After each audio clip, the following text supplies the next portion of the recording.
The Dragon Princess's Choice, Prologue.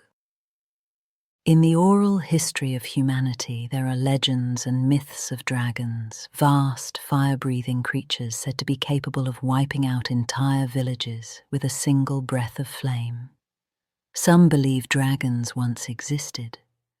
Others dismiss the stories as exaggeration, fear dressed up as myth. But what if dragons were real? What if they did not vanish with prehistory, but evolved? What if they still exist today, hidden among us, hiding in plain sight? This is a fantasy romance set in the world of dragon shifters. A world that is fantastic, yes, but also powerful, wealthy, and meticulously concealed. A world ruled by creative, formidable men and a few women who guard secrets older than civilization itself. The Snowy Mountain Clan. The Snowy Mountain Clan closed its gates to dragon society 3 generations ago. The withdrawal followed disgrace. Their alpha lost the election for Alpha King, a position the clan had held for generations. Rather than contest the outcome or fracture under it, the Snowy Mountain Clan retreated and rebuilt. They turned their attention to the emerging digital world, pioneering cybersecurity before most of humanity understood the concept of digital theft. By the time global markets realized what was at stake, the Snowy Mountain Clan had already positioned itself as the gold standard. Today, they operate a vast global conglomerate. Much of their business is conducted through encrypted networks, video conferences, and secure digital channels. Their human clients, corporations, governments, kings of industry, have no idea they are doing business with dragon shifters. The shifter world, however, knows exactly who they are and trusts them with their data, their wealth, and their secrets. After 3 generations of isolation, few within dragon society truly knew the current alpha, James of the Snowy Mountain Clan. Curiosity had grown, speculation had flourished. Tonight, those questions would finally meet their answers. High in the Alps, the Snowy Mountain Palace rose from the peaks. Vast stone walls and towering 3-story windows carved directly into the mountain itself. Against the night sky, it shimmered like a crown of ice and fire, flooded with light, music, wealth, and carefully guarded intention. Below, hidden airstrips received private jets from Zurich, Milan, Vienna, and beyond. Armored luxury vehicles carried their passengers up winding alpine roads. Kings of industry by day, dragons by blood, ancient dragon kingdoms, 3,000 years of hidden rule, and a single night where fate was supposed to reveal itself.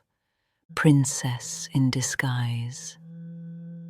Princess Reina stood before a full-length mirror in a modest guest chamber far from the royal wing. The woman reflected back at her barely resembled the future alpha of the Snowy Mountain Clan. Her fiery red hair was pinned into a simple twist. Her strong, elegant warrior's body was concealed beneath a pale silver gown. Beautiful, yes, but deliberately unremarkable. No jewels, no royal sigils, no visible mark of power. Only a young woman, a lie wrapped in silk. Her green eyes studied her reflection in silence. Beneath her ribs, her dragon stirred, uneasy, curious, hopeful. Tonight was not about politics, not about duty, it was about truth. For once, Reina wanted to be seen as herself, not as an influential princess, not as a future ruler, not as the prize of the richest clan in dragon society, if fated mates truly existed. She wanted hers to choose her, not her clan's power or wealth. Her younger sister, Elise, lingered near the doorway. She wore a soft blue gown, simple and practical, her chestnut hair styled in a high bun with loose ringlets framing her face. The jewelry she wore was minimal, by choice. Elise had never wanted to be a delicate princess. She intended to become a healer. In her hands she held a narrow glass vial, the oil inside pale and faintly luminous. "You don't have to do this," Elise said gently. "You could walk in with your crown and have half the hall kneel within seconds." Reina's lips curved into a faint smile. "You sound like Mother," she said softly. Elise huffed under her breath. "You know they hate this." "Yes," Reina agreed. "They argued for days." She met her sister's gaze in the mirror, but they allowed it. Elise tilted her head. "Because no one would know." Reina nodded. "Because no one does know." The Snowy Mountain clan had withdrawn too long, guarded too carefully. Their parents rarely attended gatherings. The sisters themselves had never been paraded, never introduced, never displayed. Outside their own clan, few could say with certainty whether the Snowy Mountain Alpha even had heirs, male or female. Privacy had become armor. "And because," Reina added quietly, "they knew I needed to do this my way." Reina smiled, but her dragon whispered caution, or foolish.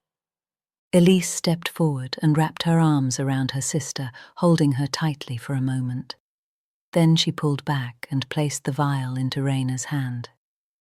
"It's not magic," Elise said quietly, as if anticipating the question. "Just a masking blend. It dulls the markers in your scent that other shifters recognize as alpha class."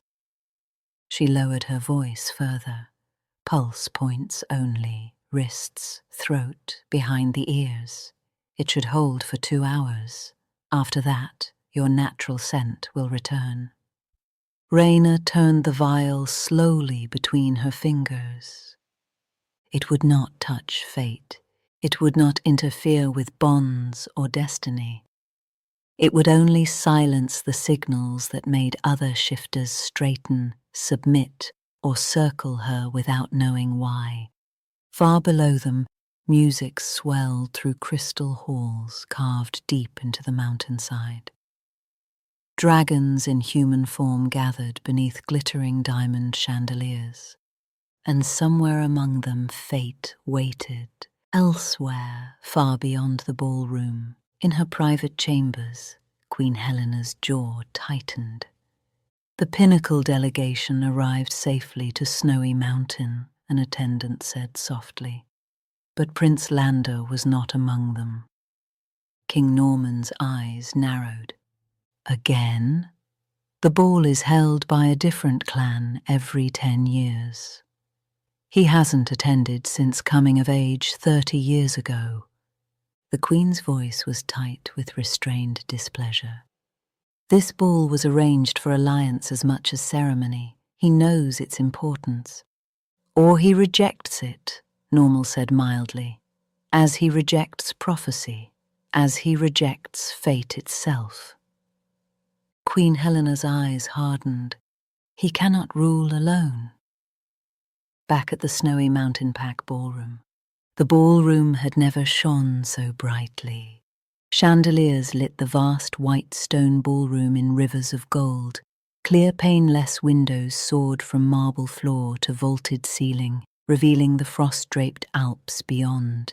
Music swelled, laughter sparkled, dragonfire glowed softly in ceremonial braziers lining the walls. It was the night of the mating ball, and Princess Reina of the Snowy Mountain clan entered it as no one at all. She arrived only after her parents' formal welcoming ceremony had concluded, after the first dance had already set the tone for the evening. By the time she stepped into the ballroom, the celebration was well underway. Music swelled through the crystal halls, laughter echoing beneath vaulted ceilings carved into the mountain itself. Her parents had already withdrawn to their private observatory. No eyes waited for her. She passed through the servants' entrance at the eastern wing, head lowered, cloak unadorned, her gown modest in both cut and cloth. No jewels gleamed at her throat, no sigil marked her station. Her fiery hair was subdued, pinned simply at the nape of her neck. She looked like a well-bred, noble daughter, not the future alpha of the wealthiest dragon clan in existence. Only the servants who lined the entrance knew the truth, but by royal command they did not bow. They did not announce her. They did not even meet her eyes. They stepped aside as if she were merely another guest arriving late. Reina's heart beat hard as she crossed the threshold. For the first time in her life, no one knelt, no herald voiced her name, no court bowed to her blood. She was free of pomp and recognition of her status, and utterly alone.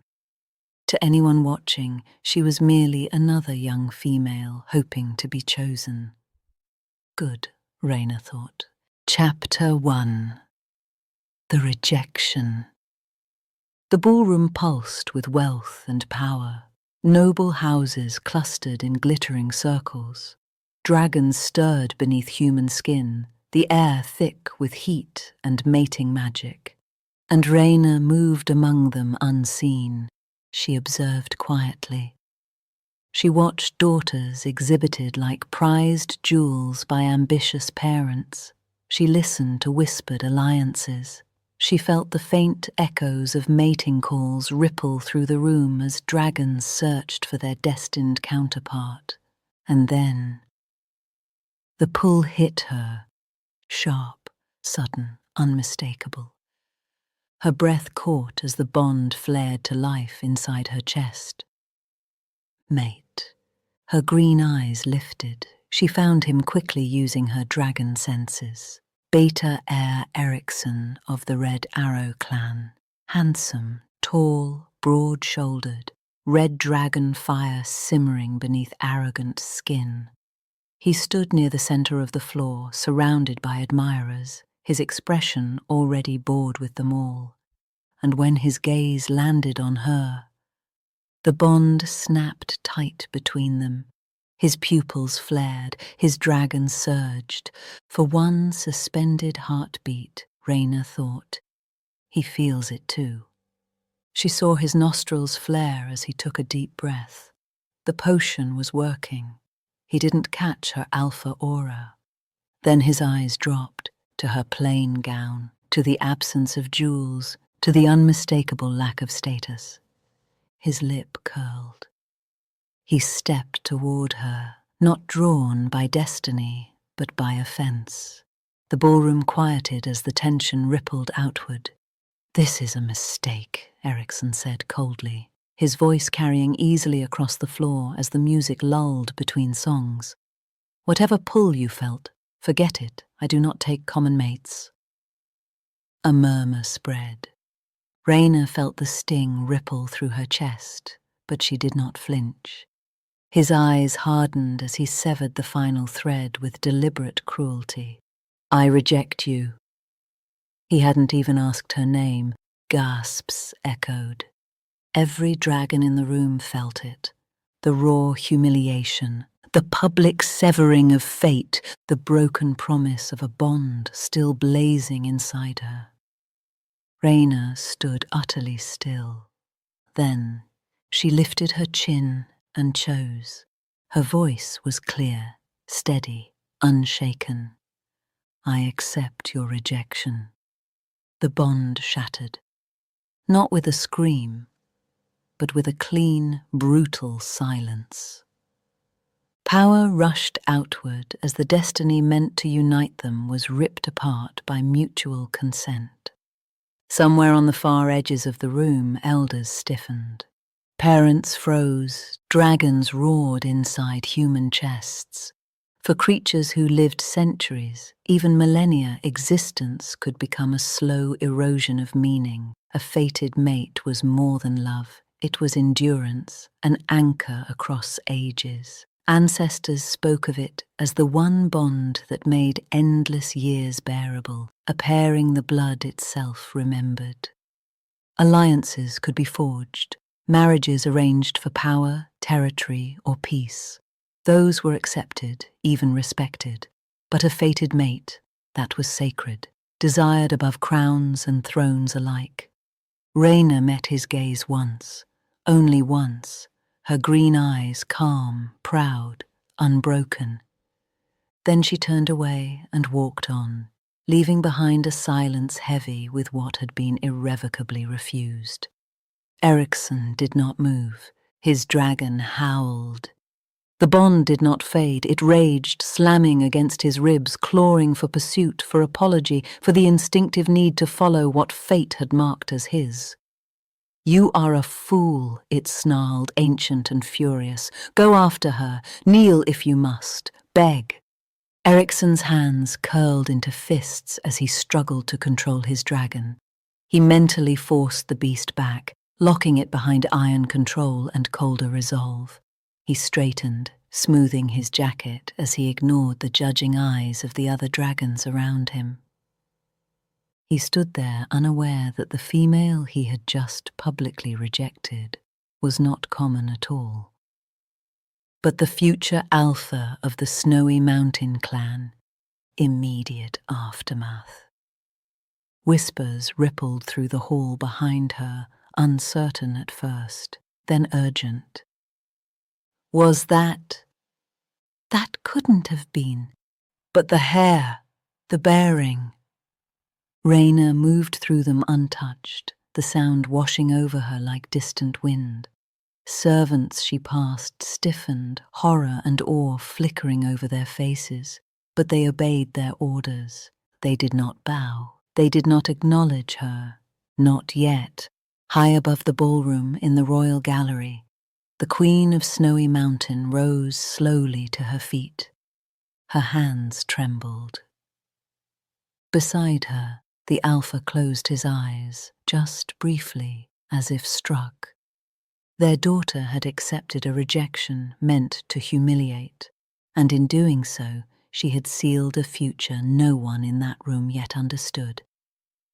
After the rejection, the limo. The Snowy Mountain clan's black limousine idled at the edge of the walkway leading to the ballroom, its tinted windows reflecting the brilliant colors of the ballroom decor as the mating hall continued. No announcement marked the princess's departure, no escort of honor, no bowed heads, just quiet. Reina stepped into the night air alone. The chill cut through the silken disguise she wore, but she welcomed it. It helped her breathe, helped keep her spine straight as she felt her dragon's agony, and every instinct inside Reina begged to shatter. A uniformed driver opened the door without a word. Inside, her mother and sister were already waiting. Queen Alicia turned toward the door the instant she saw her. Reina stepped into the limo and the door closed, sealing the world out. Then her mother's arms were around her, and the princess of the Snowy Mountain clan, future alpha, trained warrior, undefeated in the sparring ring, broke. Not loudly, not dramatically, just a single quiet sob as her control finally slipped. Alicia held her as if she were a child again, stroking her hair, murmuring soft endearments only family ever heard. "You were brave," her mother whispered. "You were so brave." Elise pressed in on the other side, her smaller hands clutching Reina's sleeve. "I hate him," her sister said fiercely. "I hate him for hurting you like that." Reina tried to lift her head, tried to speak. But all the dignity she had summoned in the ballroom had been spent there, under the chandeliers, beneath hundreds of watching eyes. Here, in the dark hush of the limo, only the truth remained. "He didn't even look at me," she whispered at last. Not really, just my dress, my hands, my absence of jewels. Her voice cracked, and that was enough. The limo began to move. A father's confession.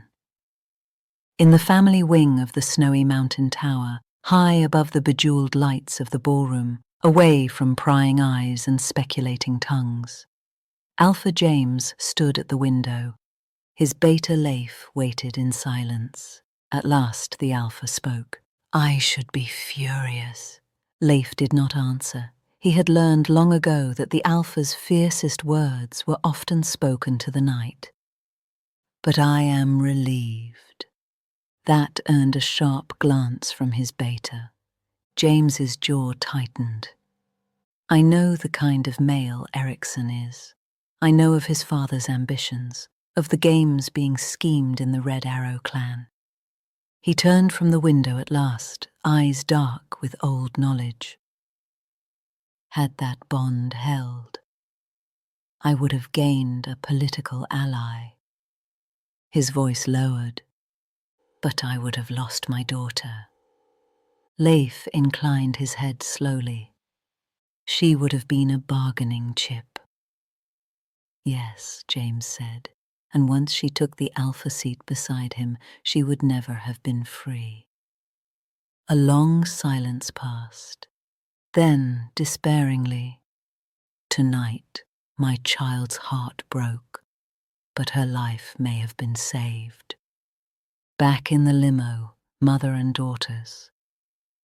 Reina's tears finally slowed as the lights of the palace disappeared behind them. She drew a shaky breath. I accepted his rejection, she said quietly. Alicia stilled. You did what? Her sister gasped. Reina's eyes lifted, still bright with pain, but steady. I saw the look in his eyes. He expected me to beg. Her jaw set. I chose freedom before the crowd, before he could take anything else from me. She swallowed once. I severed the bond completely. Her mother said nothing. She had seen the moment, the tilt of his head, the cruelty of his certainty, the way the hall had held its breath. She let the silence stand, giving Reina space to finish what she needed to say. Elise's breath caught. You didn't have to destroy yourself for him. I didn't, Reina said softly. She leaned her head back against the seat. I destroyed the future he thought he was owed. Only then did her mother reach for her, pressing a kiss to her daughter's brow. My sweet, brave girl.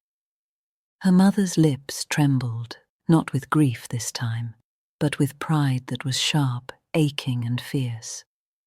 If the beta later discovered who her daughter was, and she had not accepted his rejection, he could still have claimed her.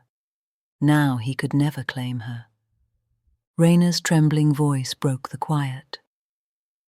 Why did he reject me? Her mother did not soften the truth. Because he did not know who you were, she said calmly. Reina went still.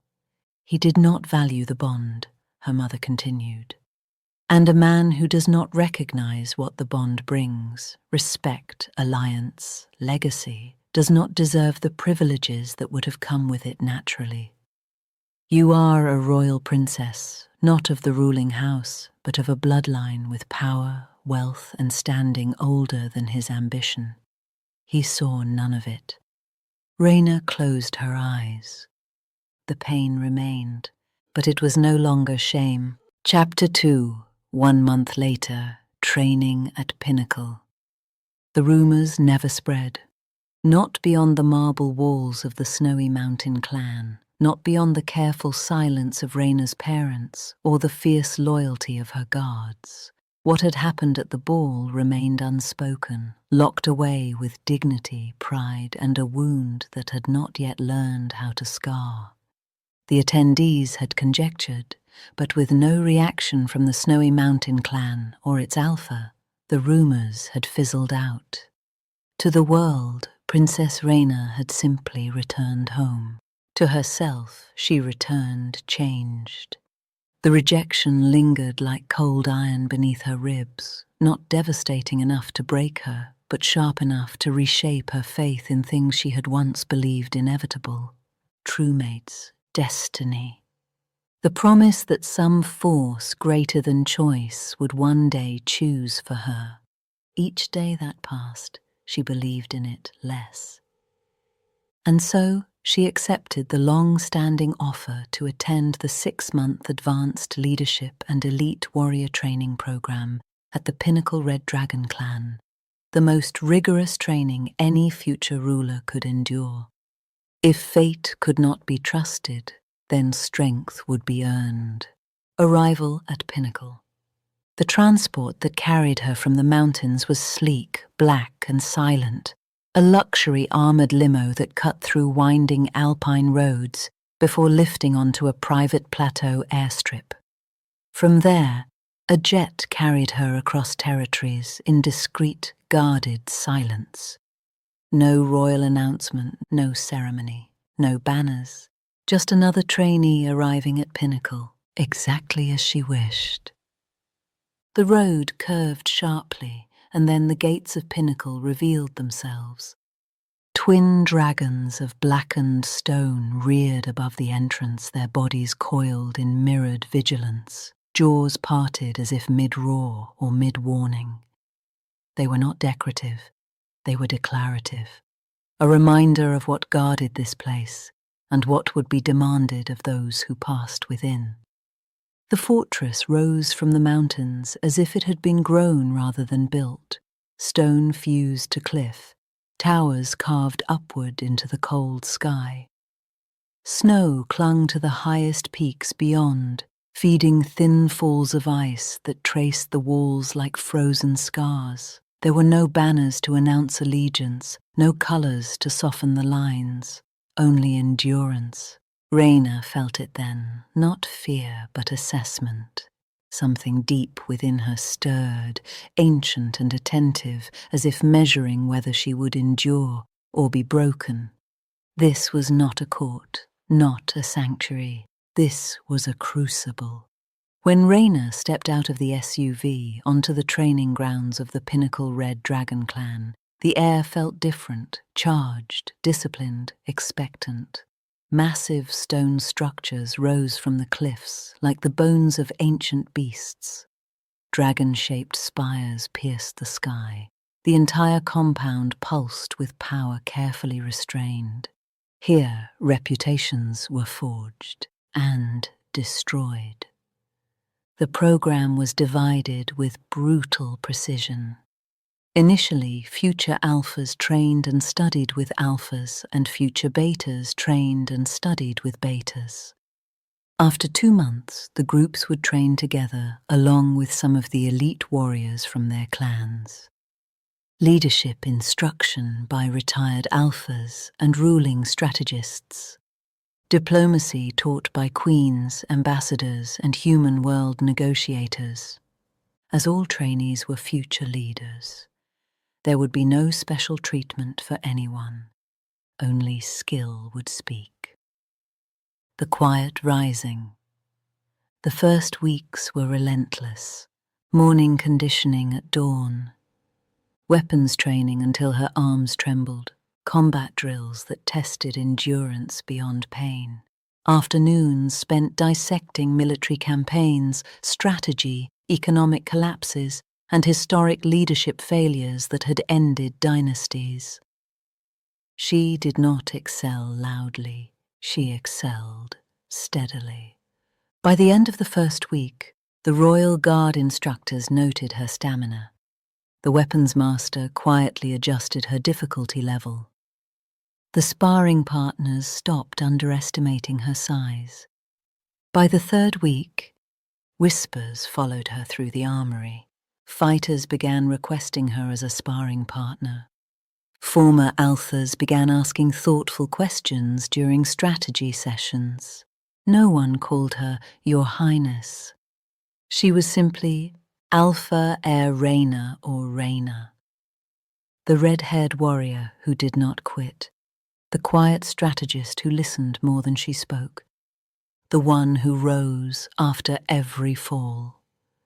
And because of that, they remembered her.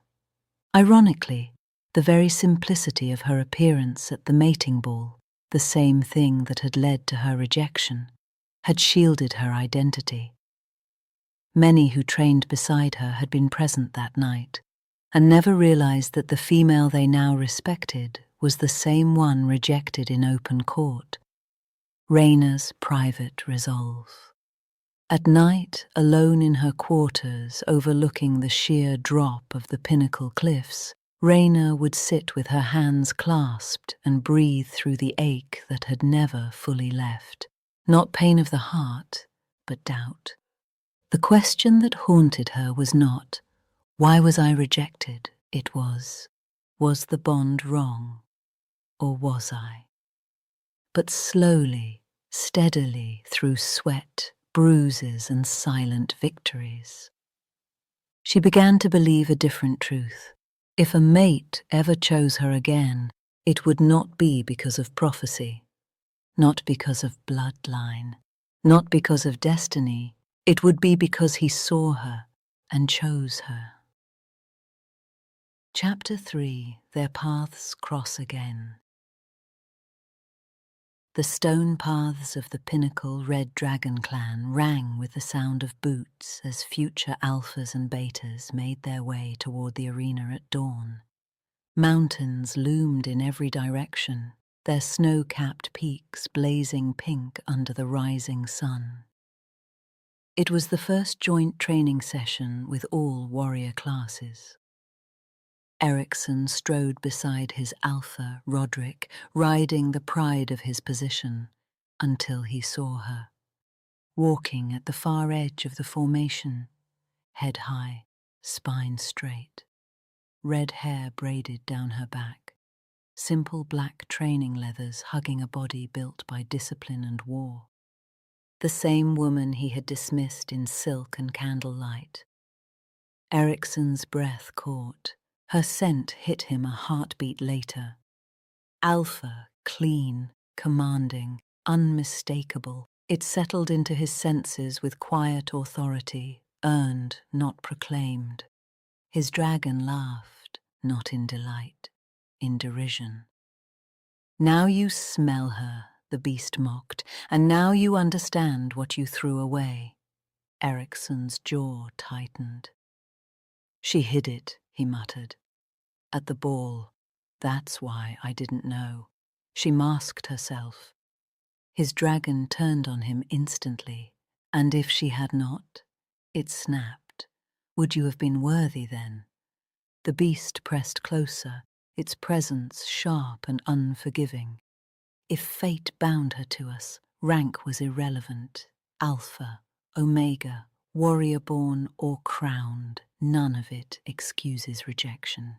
Images surged, ancestors clawing their way from the warrior ranks into beta, standing through blood and endurance alone. No titles, no gifts, only strength. "We were not born to privilege," the dragon reminded him coldly. "We earned it." Ericsson pushed the memory aside. "She deceived me," he said harshly. "She restrained herself," the dragon corrected. "Because power does not need to announce itself. She wanted to be chosen. It finished. And you failed." "That," Ericsson muttered aloud, "that is the female I rejected at the mating ball." Roderick stopped cold. He looked at Reina. His eyes widened. "By the peaks. That is the princess of the Snowy Mountain clan. You rejected her," he demanded. Ericsson lifted his chin. "She was dressed like a low-born Omega. No jewels, no status, not worthy of—" His dragon snarled, sharp and warning, recoiling from the words even as it threw them back at him. "You rejected her while blind," it said, "and now you would claim sight." Roderick turned fully toward him, eyes incredulous.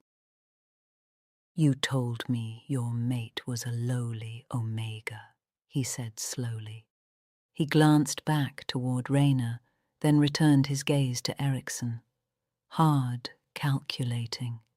Do you have any idea what you've done? Roderick continued. Her rejection alone would have been insult enough, but if word spreads that you publicly dismissed a royal princess, old blood, respected blood, while our clan is negotiating treaties. His voice dropped. You've made us look reckless, arrogant, unstable. Ericsson scoffed. You're overreacting. Roderick's jaw tightened. No, he said flatly. You are finally seeing consequences. Shifter hearing was too sharp for their conversation to stay private. Murmurs rippled through the ranks of the trainees. A few warriors burst into outright laughter. No one tried to hide it. You rejected a princess, more laughter. That Omega just defeated 3 alphas last week. Looks like the Mountain Queen didn't want you after all. Ericsson's face burned. Across the path, Reina neither slowed nor looked back. But she heard everything, and beside her, her female beta Patricia leaned close, eyes narrowed on Ericsson like a predator measuring prey. Say the word, her beta murmured quietly. I'll make sure he's carried away today. Accidentally, of course.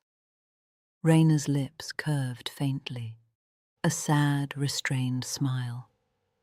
No, she said softly, not today. Her beta straightened, obedient, but her gaze never softened. His first sight of her. A sudden hush swept the grounds as a sleek black SUV rolled to a stop near the arena. The doors opened. Prince Lander stepped out, tall, calm, commanding without effort. Future Alpha King. He had returned from weeks of meetings with the northern and eastern clans, unaware of the storm waiting for him at the training grounds. His beta approached at once, speaking in low urgency. There was an incident at the Snowy Mountain mating ball, he said. A rejection. Lander's brow furrowed. By whom? Roderick tilted his head toward the field. By that fool. Lander followed his gaze to Ericsson. Then he saw her. The moment his eyes found Reina, the pull struck, not like a thunderclap, like a slow, dangerous tightening in his chest. His dragon stirred. Interest, awareness, recognition. Lander's jaw hardened. No, he did not believe in fated mates. He had buried that belief beneath duty and logic long ago. Still, he remained where he was, watching, listening. Her first sight of him. The training ground shifted. Reina felt it before she understood it. An instinctive tightening low in her chest, a pause in the rhythm of breath she hadn't meant to lose. A man had stepped onto the stone, not simply tall, towering, broad-shouldered and powerfully built. He stood a full head above the other warriors, his presence reshaping the space around him without effort. Black hair, dark as raven feathers, was pulled back from a sharp, uncompromising face.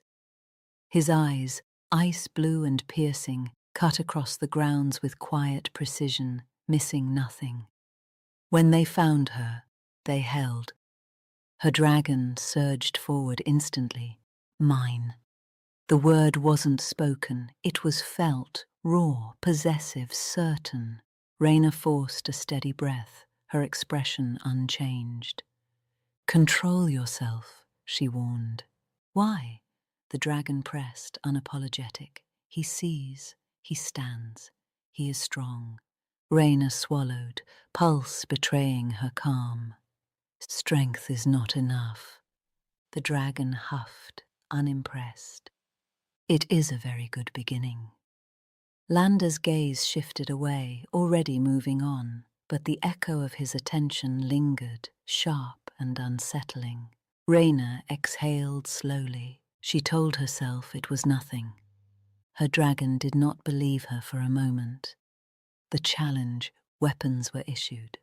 Pairs were called, and when Reina's name rang across the stone, Ericsson stepped forward immediately. "I'll take her." A murmur spread. The instructor's eyes sharpened. "This is regulated combat. Best of 3. You follow the rules." Ericsson grinned thinly at Reina as he took his position opposite her. "Still think you belong here?" he taunted. "You should have stayed in your mountain palace, princess." Reina said nothing. The horn sounded. They clashed. Steel rang. Ericsson attacked aggressively, overconfident, brute force driving his strikes. Reina flowed. She yielded ground, redirected, countered, and sent him flat onto his back in less than 30 seconds. Laughter rippled through the watching ranks as the horn sounded. Ericsson surged up with a snarl. Again! This time he fought harder, angrier, forcing power into every strike. Reina disarmed him with brutal precision. Steel flew. She swept his legs. He hit the ground again, harder. The horn sounded. Second victory. The field was alive now with murmurs and disbelief. This was the first time any of the betas had seen her fight. Ericsson's face twisted with humiliation. "One more?" the instructor asked Reina. With 2 wins, it was her choice to stop or continue. Reina did not answer immediately. Her dragon stirred, alert and amused. "He wants mercy," it observed, "or escape." Reina kept her gaze forward. "He called me unworthy." The dragon huffed, a low sound edged with heat. He never knew what worthy was. 2 months ago, the rejection had burned deeper than the bond itself. They had not been mated long enough for the break to cripple her, but the act of it had cut cleanly, public, dismissive, as if she was something to be weighed and found lacking. She had carried that weight longer than she should have, but not anymore. Training, discipline, victory earned without indulgence. Each day had stripped another layer of doubt away until the truth stood clear. The flaw had never been hers. It was him. "Kill him," the dragon suggested lightly. "I would enjoy it." Reina almost smiled. "No," she replied. "Let him remember." She nodded once. "Yes." Ericsson circled now, slower, wary, but the rage still burned hot in his eyes. "You think this makes you worthy?" he spat. "You think beating me makes you a real princess?" Reina met his gaze at last. Cool, unshaken. "I was born one," she said quietly. They collided. This time Reina did not rush. She let the fight stretch, let him believe, just for a moment, that fury might carry him through. They traded strike for strike, steel ringing sharp as dust rose beneath their feet. Her beta, Patricia, watched with narrowed eyes, and then smiled. Reina wasn't struggling. She was teaching. Ericsson drove her back until she slipped inside his guard and struck with the flat of her blade across his ribs. Thump. He staggered back, breath knocked loose. She pivoted, swept both his legs out from under him. Again. The field erupted. When Ericsson lunged forward again, "I challenge again," he roared. "She hasn't earned." The instructor stepped between them instantly. "That is enough," he barked. 3 clean losses. You switch opponents." Ericsson vibrated with fury. "She's afraid," one of the Red Arrow clan warriors shouted. "Sore loser," another warrior yelled at Ericsson. More laughter erupted. Rejected and beaten, a fine morning for you, Beta. The jeers continued. Reina turned away without a word. Prince Lander watched her go, and this time he did not deny the pull. He only tightened his fists as something ancient stirred in his chest, slow, insistent, dangerous. Fate. He had told himself he no longer believed in it. Yet his dragon lifted its head within him, restless and alert, for the first time in years. The princess of the Snowy Mountain clan walked with her shoulders squared, her pace steady, her quiet strength unmistakable. There was no triumph in her posture, no victory claimed, only resolve and anger laced with pain. Lander felt it like a faint pressure behind his ribs. Around him the instructors barked orders, the warriors dispersed, the laughter and jeers still echoing around the humiliated Beta, but Lander scarcely heard them. His gaze followed Reina until she vanished beyond the far archway. Only then did he exhale, slowly, carefully, as though breathing too deeply might crack something open that he had spent a lifetime keeping sealed. Chapter 4. That evening, the dining hall. Dinner was loud. Metal rang against stone tables.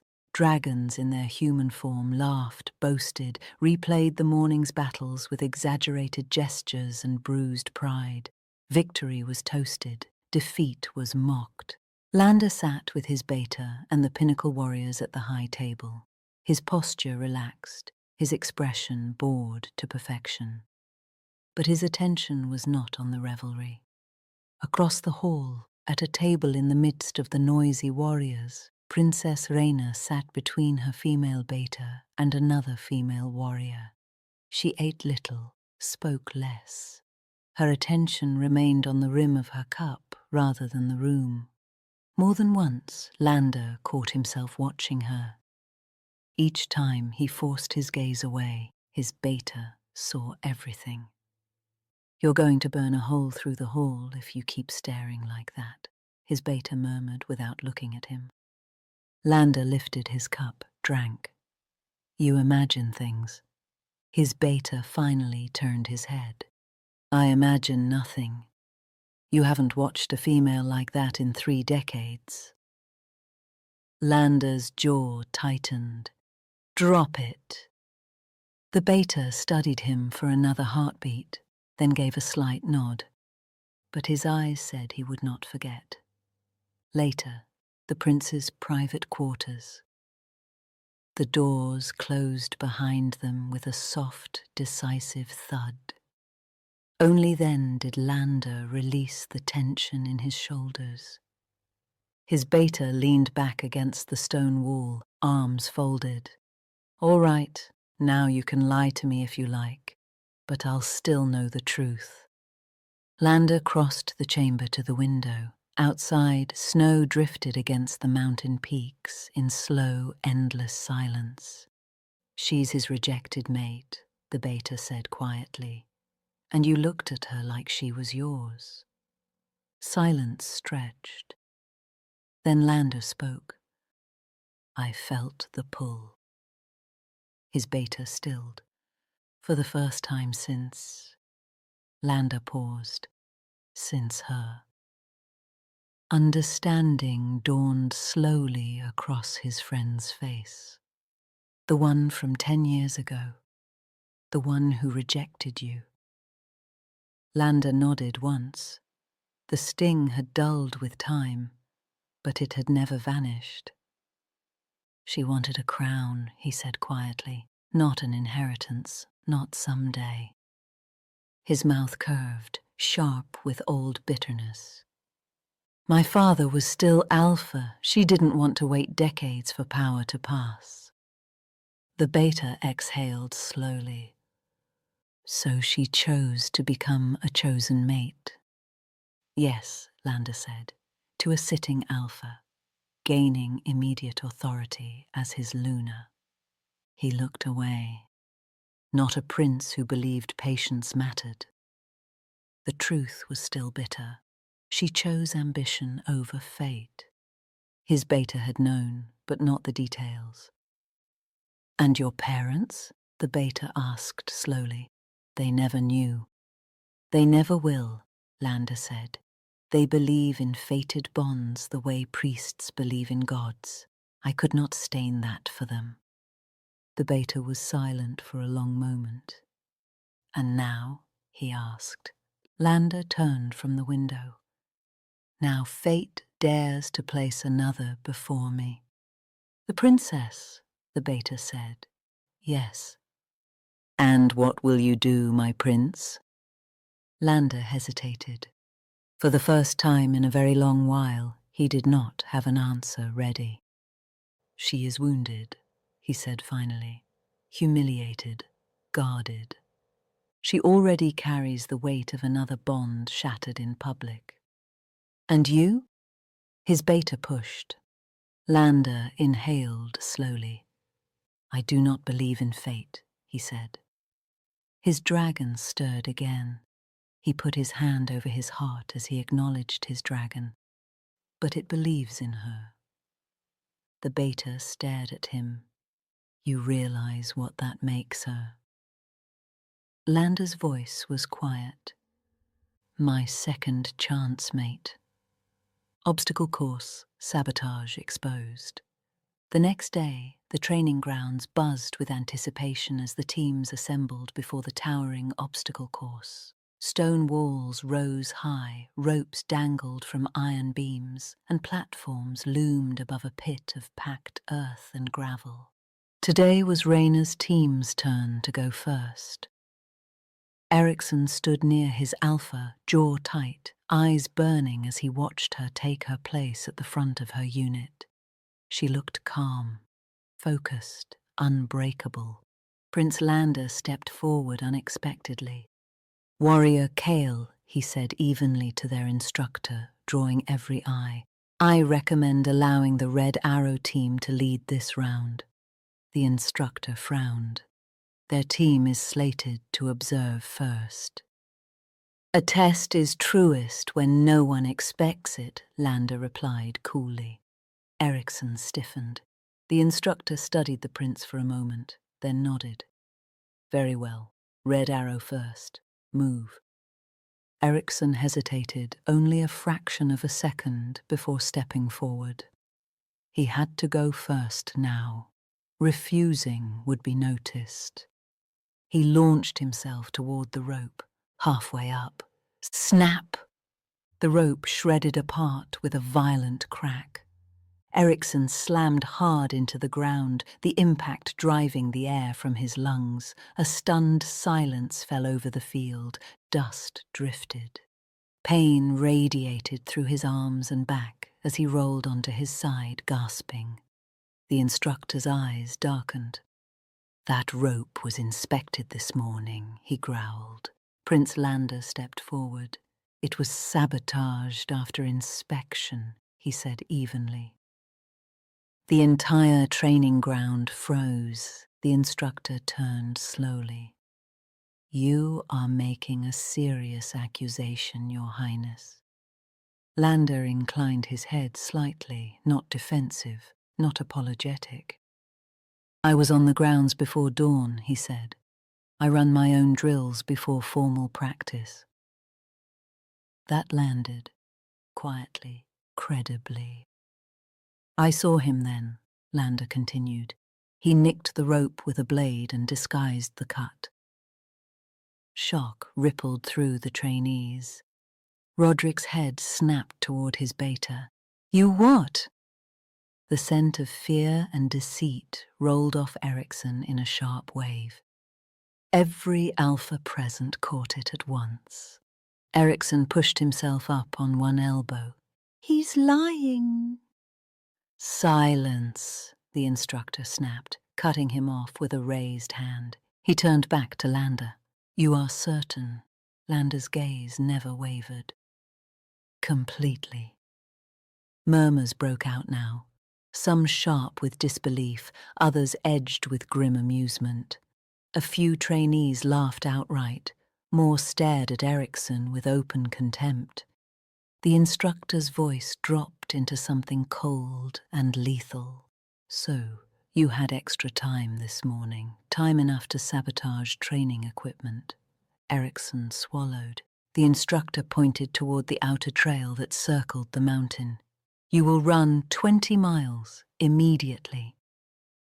A sharp breath tore from Erickson's chest. And starting tomorrow, 5 additional miles before training, 5 after. Make sure to start early enough in the morning that you are ready to run the regular 10 miles with the group. A ripple of low whistles moved through the lines. The instructor stepped closer, lowering his voice so it sliced. If there is one more instance of unethical behavior from you, you will be sent home in disgrace, and every dragon clan between Pinnacle and Red Arrow will be informed that its future beta cannot be trusted with honor. Roderick's face had gone rigid with humiliation. Erickson struggled to his feet under a flood of jeers. Looks like you really are good at falling, beta, someone called. Sore loser, another shouted. Erickson ran. Quiet aftermath. Reina and her beta. Reina had seen it all. Her female beta leaned in at her shoulder, eyes dark with restrained fury. Give the word, she murmured. I will end him, she vowed, throwing in accidentally as an afterthought. For the first time that morning, Reina smiled, faintly. No, she said softly, not today. He will destroy himself well enough. Her beta's lips curved into a slow, deadly grin. As you command. Across the field, Prince Lander watched her in silence. And this time, he did not pretend he felt nothing. Dinner after the sabotage. The great dining hall of Pinnacle filled with the low hum of evening voices, the clink of crystal, the quiet pulse of restrained power. Long tables stretched beneath vaulted stone arches, banners of every clan hanging in silent witness. Princess Reina sat with her team near the center of the hall. Her female beta leaned close, eyes sharp, voice low. You would have fallen, her beta murmured. That rope was cut almost clean through. Reina's fingers tightened slightly around her goblet. I know. Her beta followed her gaze, just briefly, toward the far table where Prince Lander sat with his warriors.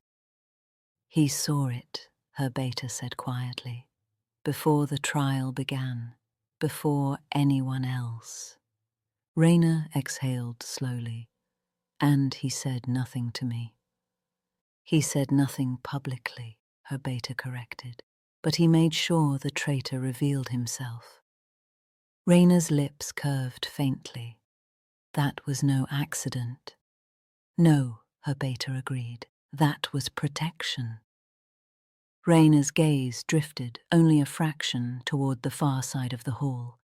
She felt him there without looking. Her dragon stirred, restless.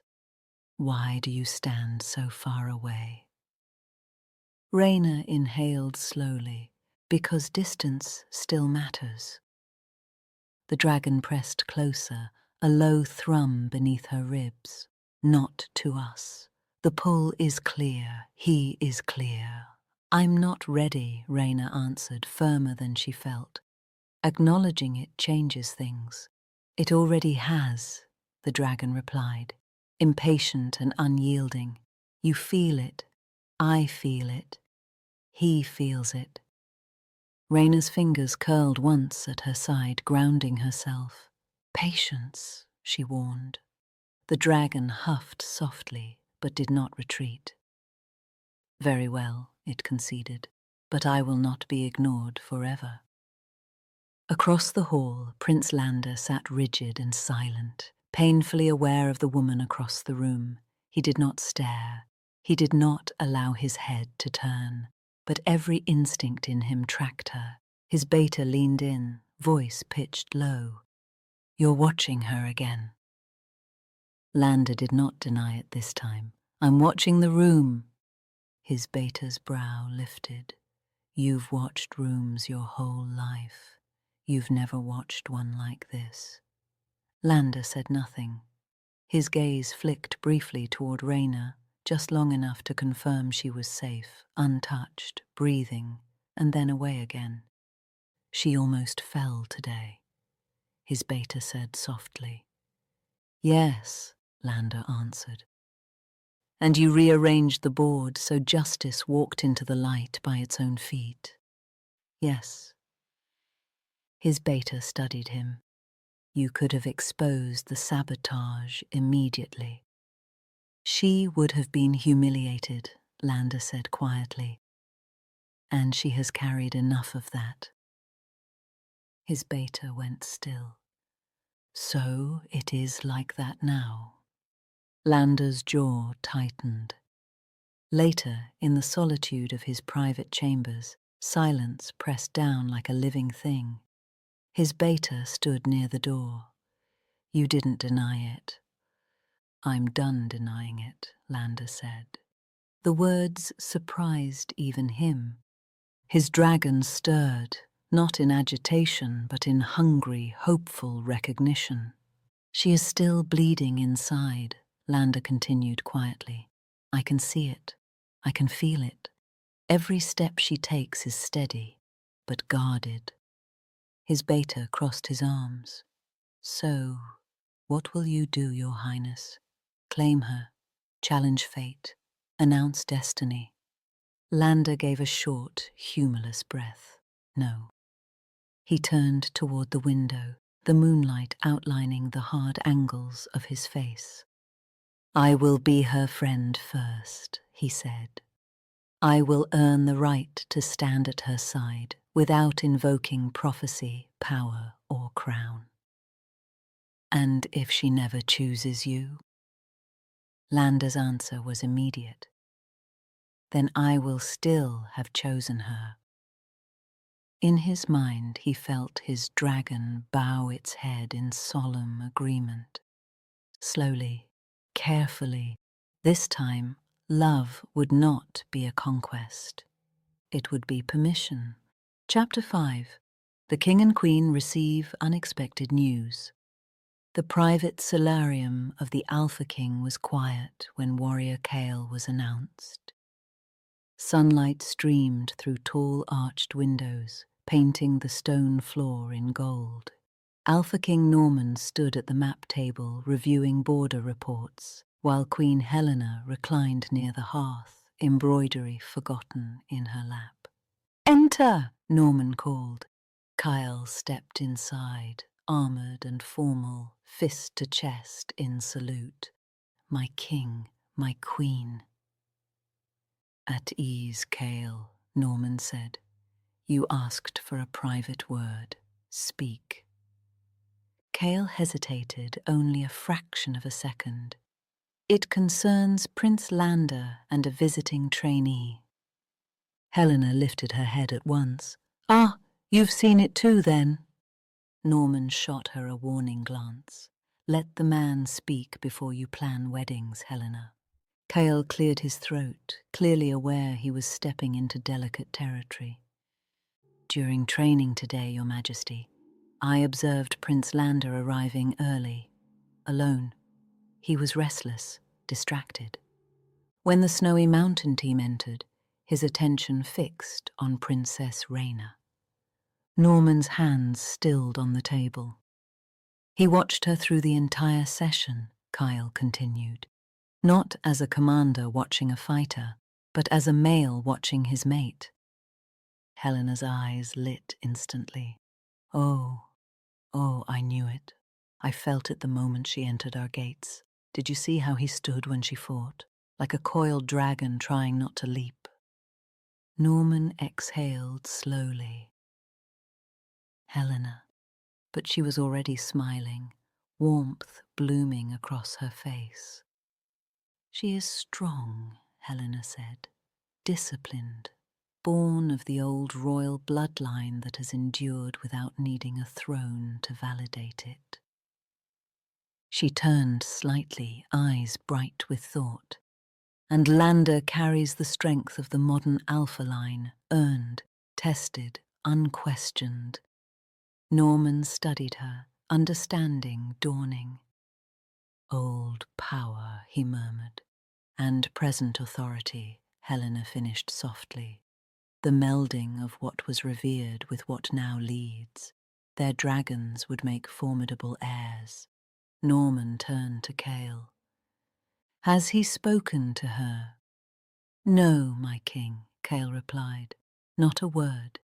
He has kept his distance, but his interest is unmistakable. Helena rose and crossed the room to her husband, slipping her hand into his arm. Some bonds, she said quietly, are not about ambition. They are about balance. Norman shook his head, though a reluctant smile tugged at his mouth. The boy has not even spoken to the girl. Yet, Helena said brightly. But he watched her with the eyes of a dragon who has already chosen. Kyle shifted his weight. There is another complication, Your Majesties. Princess Reina carries the wound of a very public rejection from the future beta of Red Arrow. She is cautious. Norman's expression darkened. That fool disgraced her. And earned my eternal dislike, Helena added crisply. Norman considered this a moment, then nodded once. Good.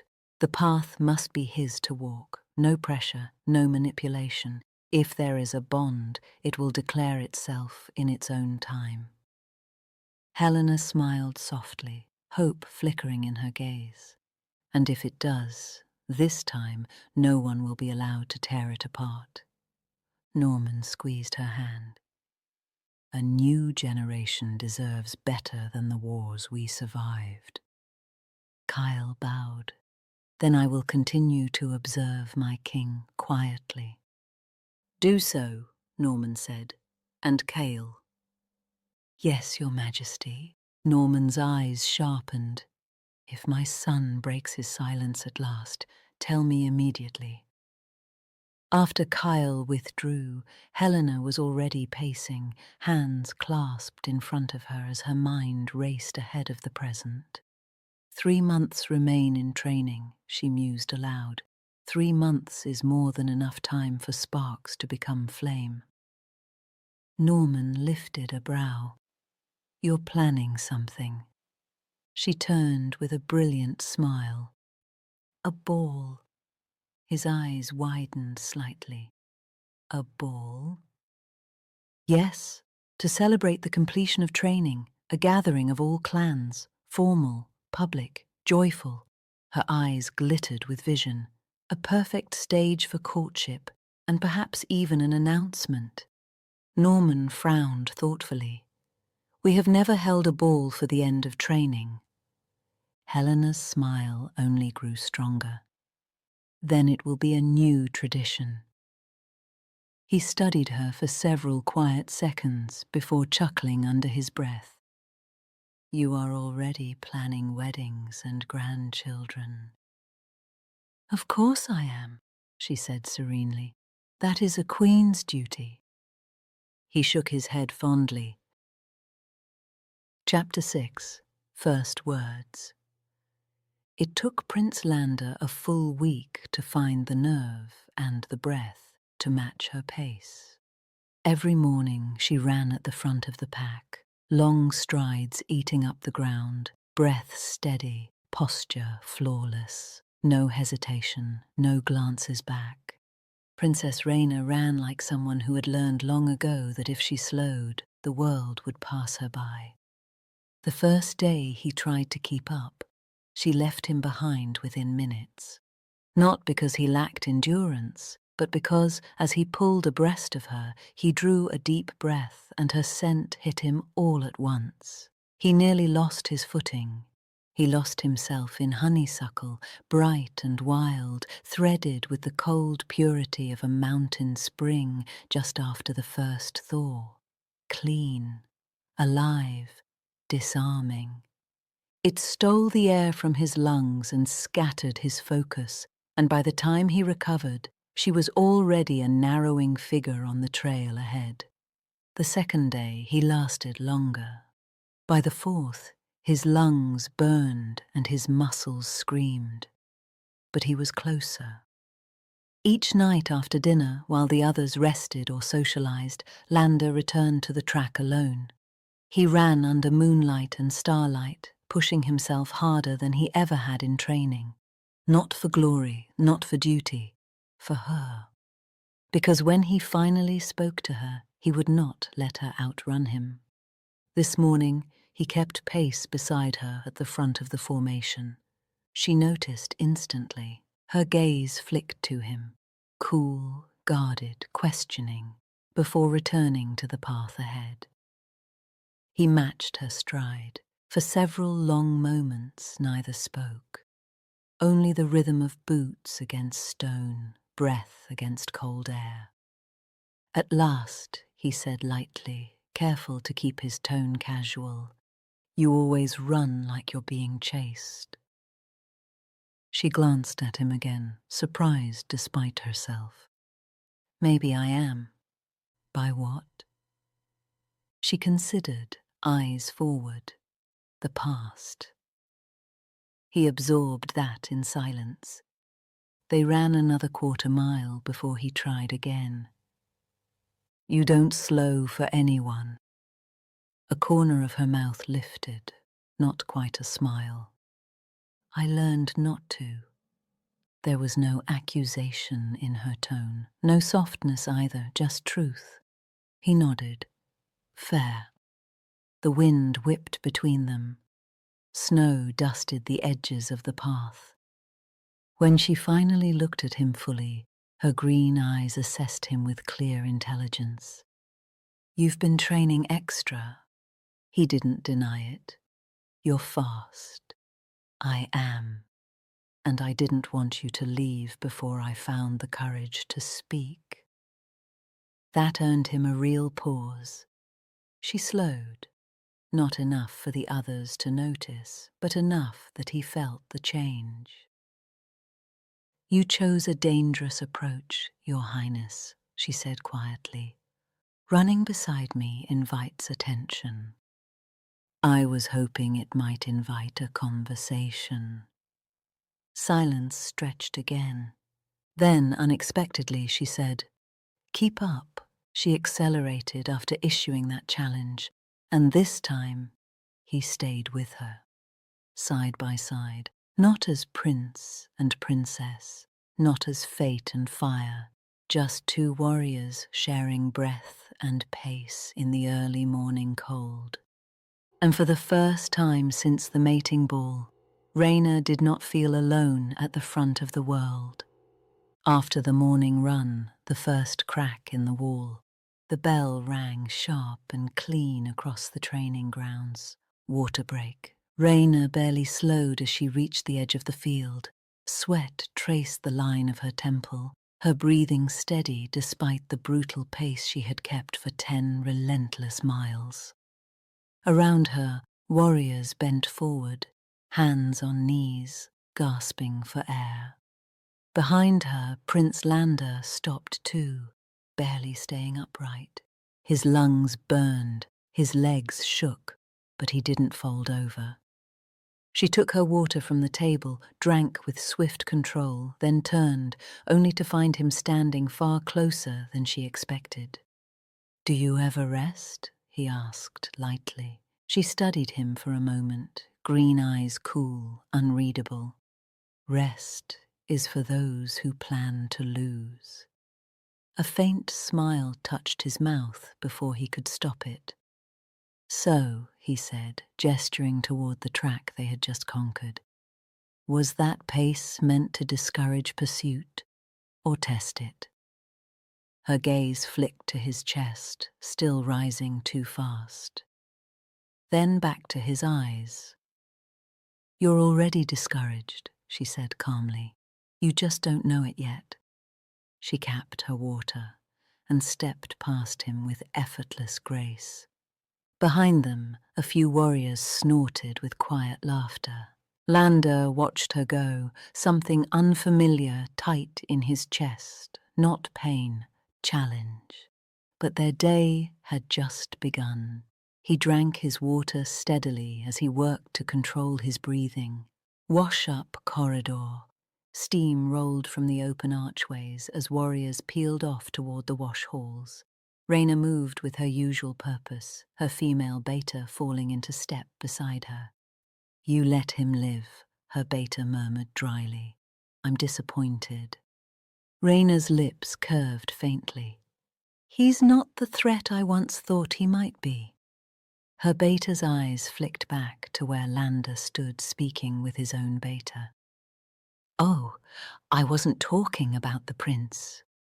Reina didn't turn, but the corner of her mouth lifted. Her beta jogged a step closer, breath still steady despite the pace she'd set. "You just happened to notice he didn't fall behind," she added lightly. Reina rolled her shoulders, loosening muscle. "Anyone could have kept up." Her beta snorted. "Anyone didn't." Reina said nothing, but she didn't deny it either. As they slowed near the wash halls, her dragon stirred, alert, satisfied, far less subtle than she was. "You ran like fire," it accused. That pace was a challenge. Reina answered inwardly, calm but honest. "I wanted to see if he would break." The dragon's approval rippled through her, warm and unmistakable. He did not. "No," Reina agreed, a quiet thrill settling low in her chest. "He met it." "And you liked that," the dragon pressed. Reina allowed herself a single breath of truth. "Yes." She straightened, expression composed once more. "But I will not make it easy for him." The dragon's response was a low, pleased hum. "Good. Worthy things should never be easy." Reina disappeared into the wash halls with the others, her pace unhurried now. Challenge delivered, answer received. Lander's private collapse. Training ended for the morning exactly 45 minutes before lunch. Reina and the others disappeared into the wash halls. Ericsson, still flushed from his fresh humiliation, was escorted toward the outer track by the instructor without ceremony. His after-training punishment run loomed. Lander made it back to his quarters on pure will.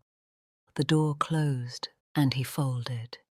He braced one hand on the wall, the other over his ribs as his dragon surged beneath his skin, restless, demanding, furious at restraint. Closer his dragon pushed. "She is ours." "I know," Lander whispered through clenched teeth. "Let me catch my breath." He slid down to sit on the stone floor, breath rough, sweat soaking through his tunic, not from exertion now, but from the force of what he had denied for too long.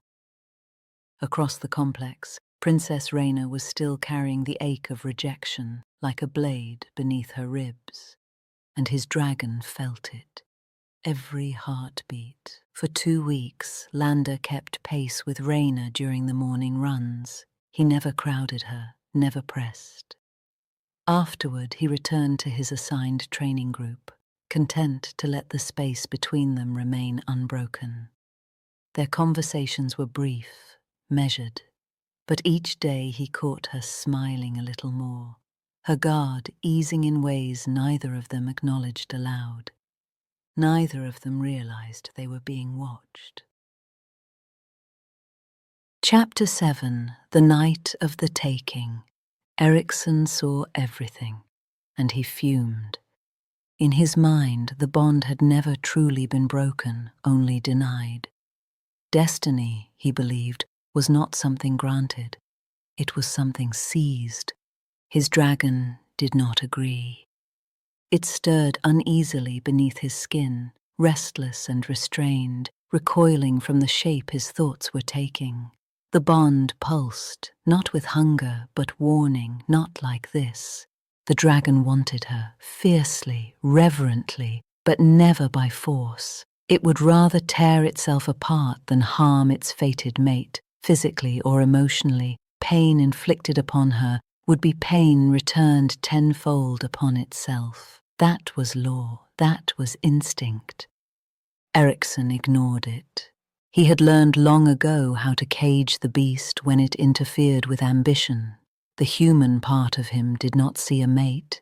He saw a solution, a means to an end that would secure power, silence rivals, and erase the humiliation of rejection.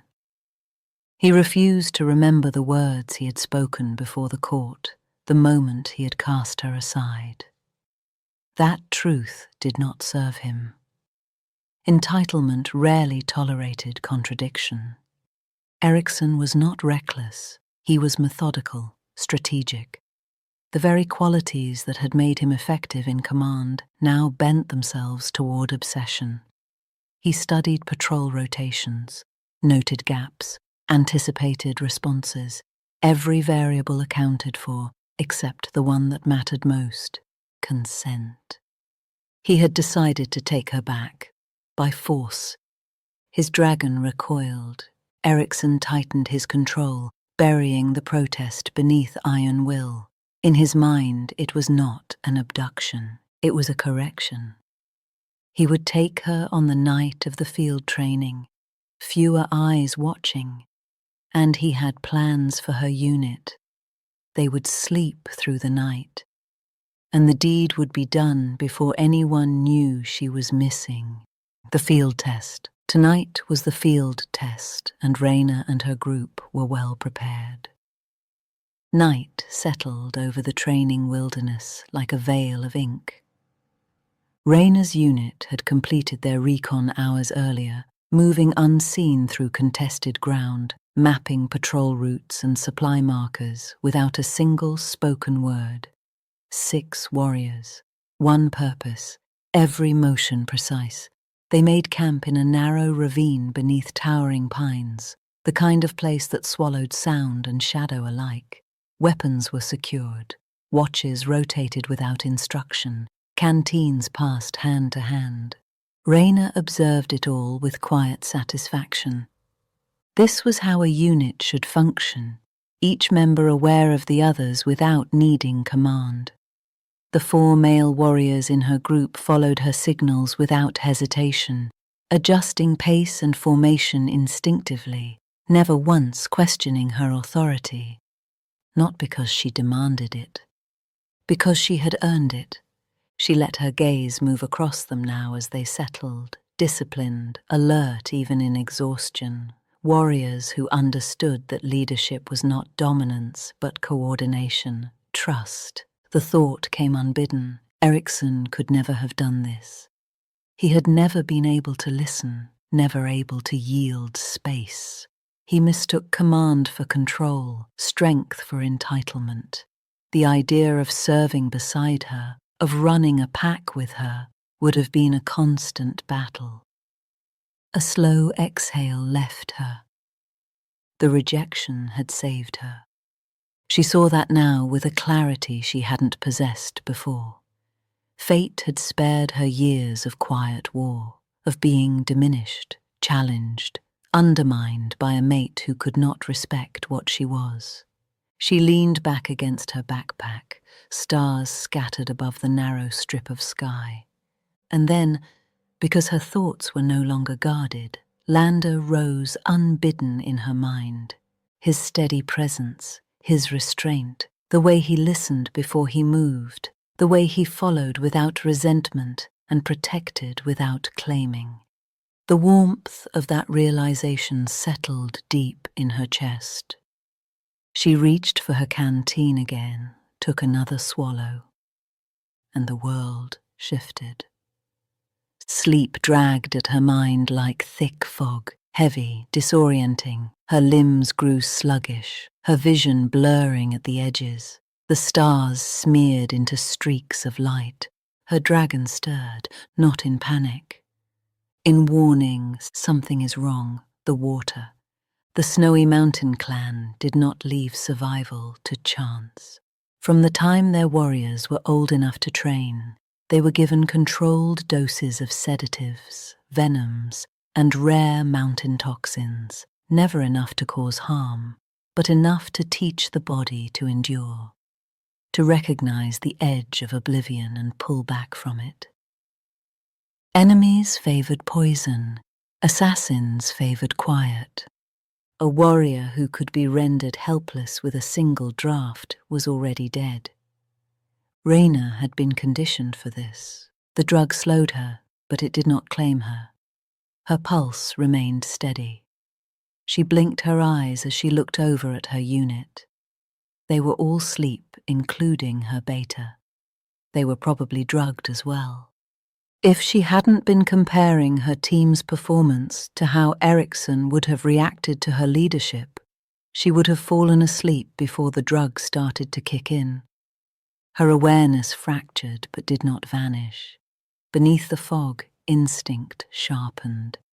Beneath the weakness, her dragon pressed close, guarding the last line between sleep and surrender.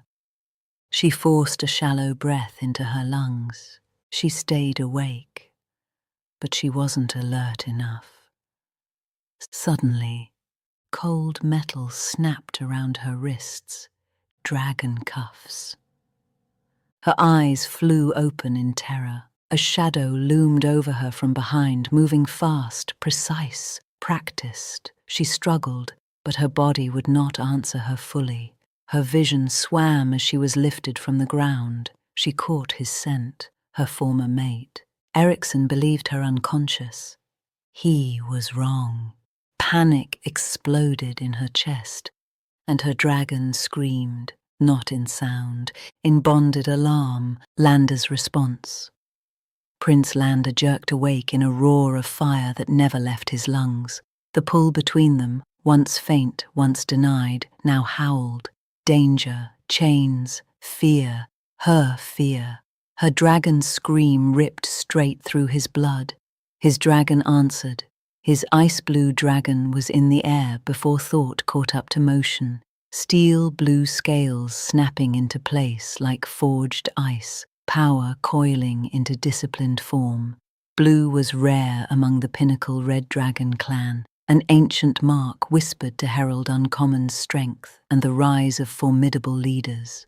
Glacier-bright eyes burned open, sharp with ancient intelligence and singular focus. Protect, mate. Bones cracked, wings tore free. Fire and wind exploded from the balcony as the future Alpha King launched into the night sky, instinct burning brighter than doubt ever had.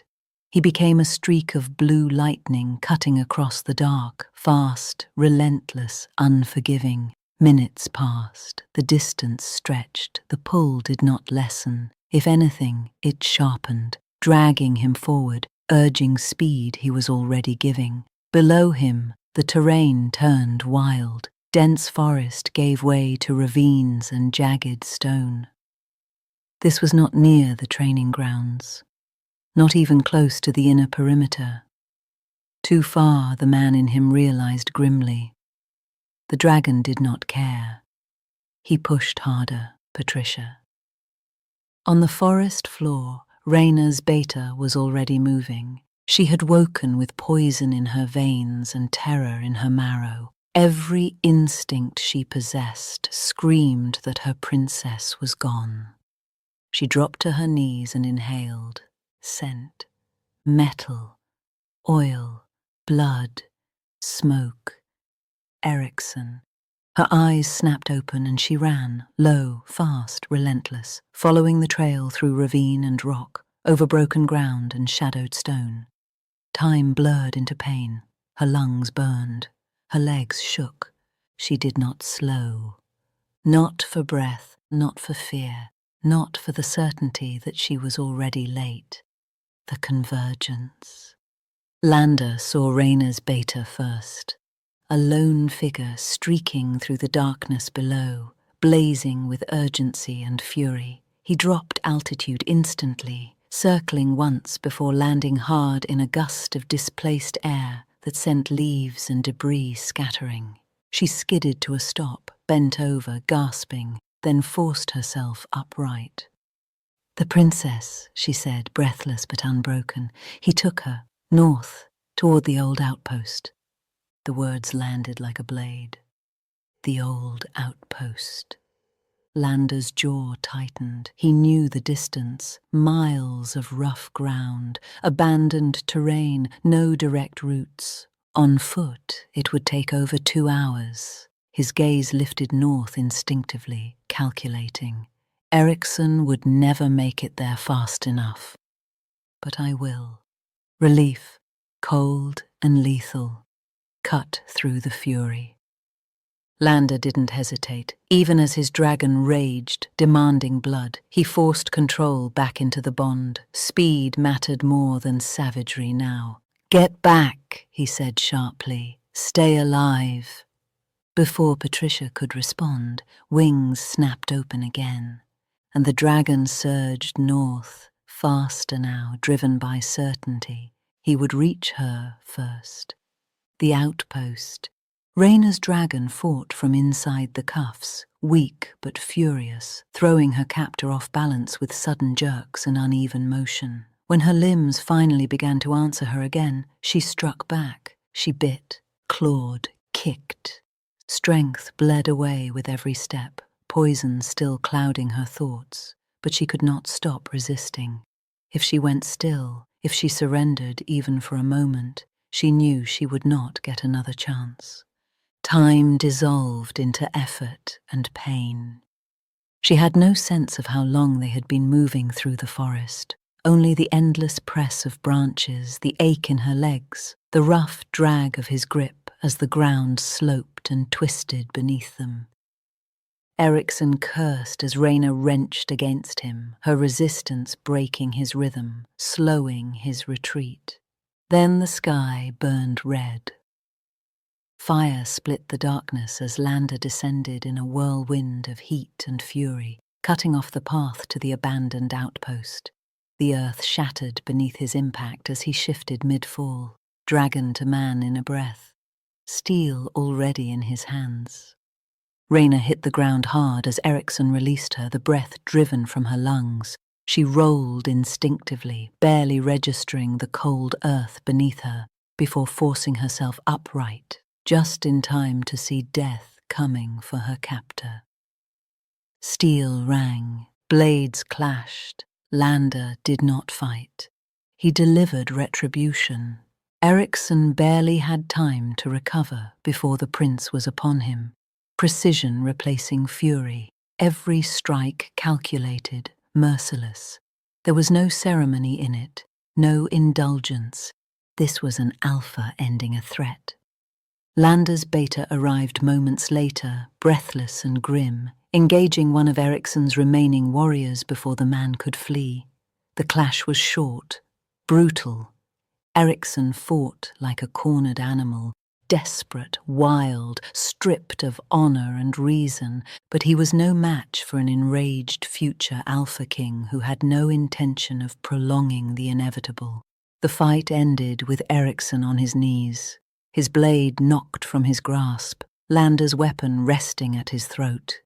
"Yield," Lander commanded, his voice cold as judgment itself. For one suspended heartbeat, it seemed Ericsson might rise again, defiance flickering even now. Lander's dragon coiled, fire ready, already deciding how much mercy remained. Then Ericsson collapsed, yielded.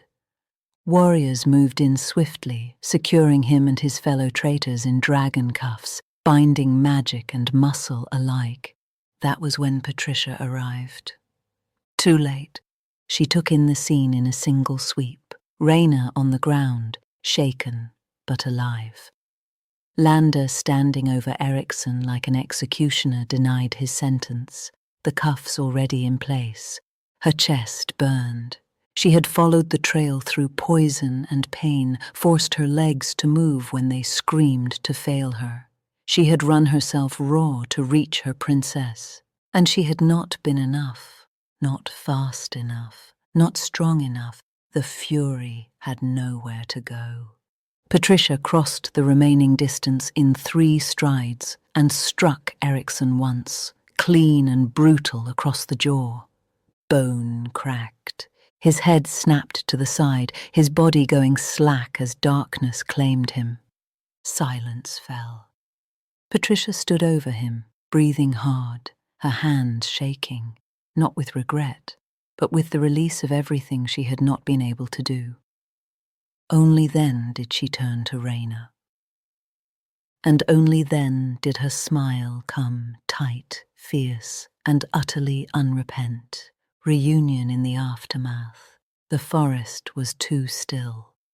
Moonlight spilled through the shattered canopy, silvering torn earth and snapped branches. The sharp scent of scorched soil and burned resin hung beneath it.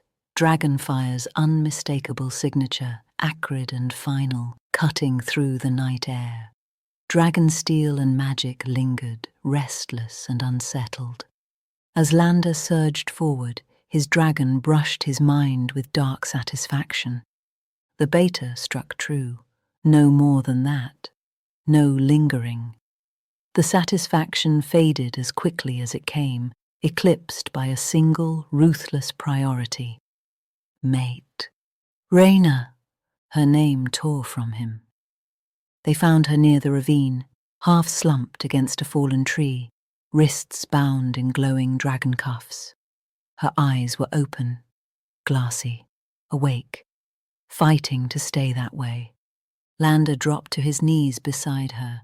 The moment his hands touched her face, his dragon roared in relief. "Look at me," he rasped. "You're safe." Her lashes fluttered. "Prince." "I'm here. I'm not going anywhere." Her beta cut the cuffs free. When the last one fell, Reina sagged forward, and Lander caught her instantly, pulling her to his chest. For a long moment, neither spoke. Then, brokenly, Reina whispered, "He thought I would be unconscious longer." Cold fury hardened Lander's gaze. "But you weren't." "No, I was slow, and when the cuffs closed, my dragon panicked. I felt her cry out. So did I." That truth settled between them. "You came," she said softly. "I felt you." Then, quietly but fiercely, "I don't want another bond." Lander did not flinch. "I will not claim you.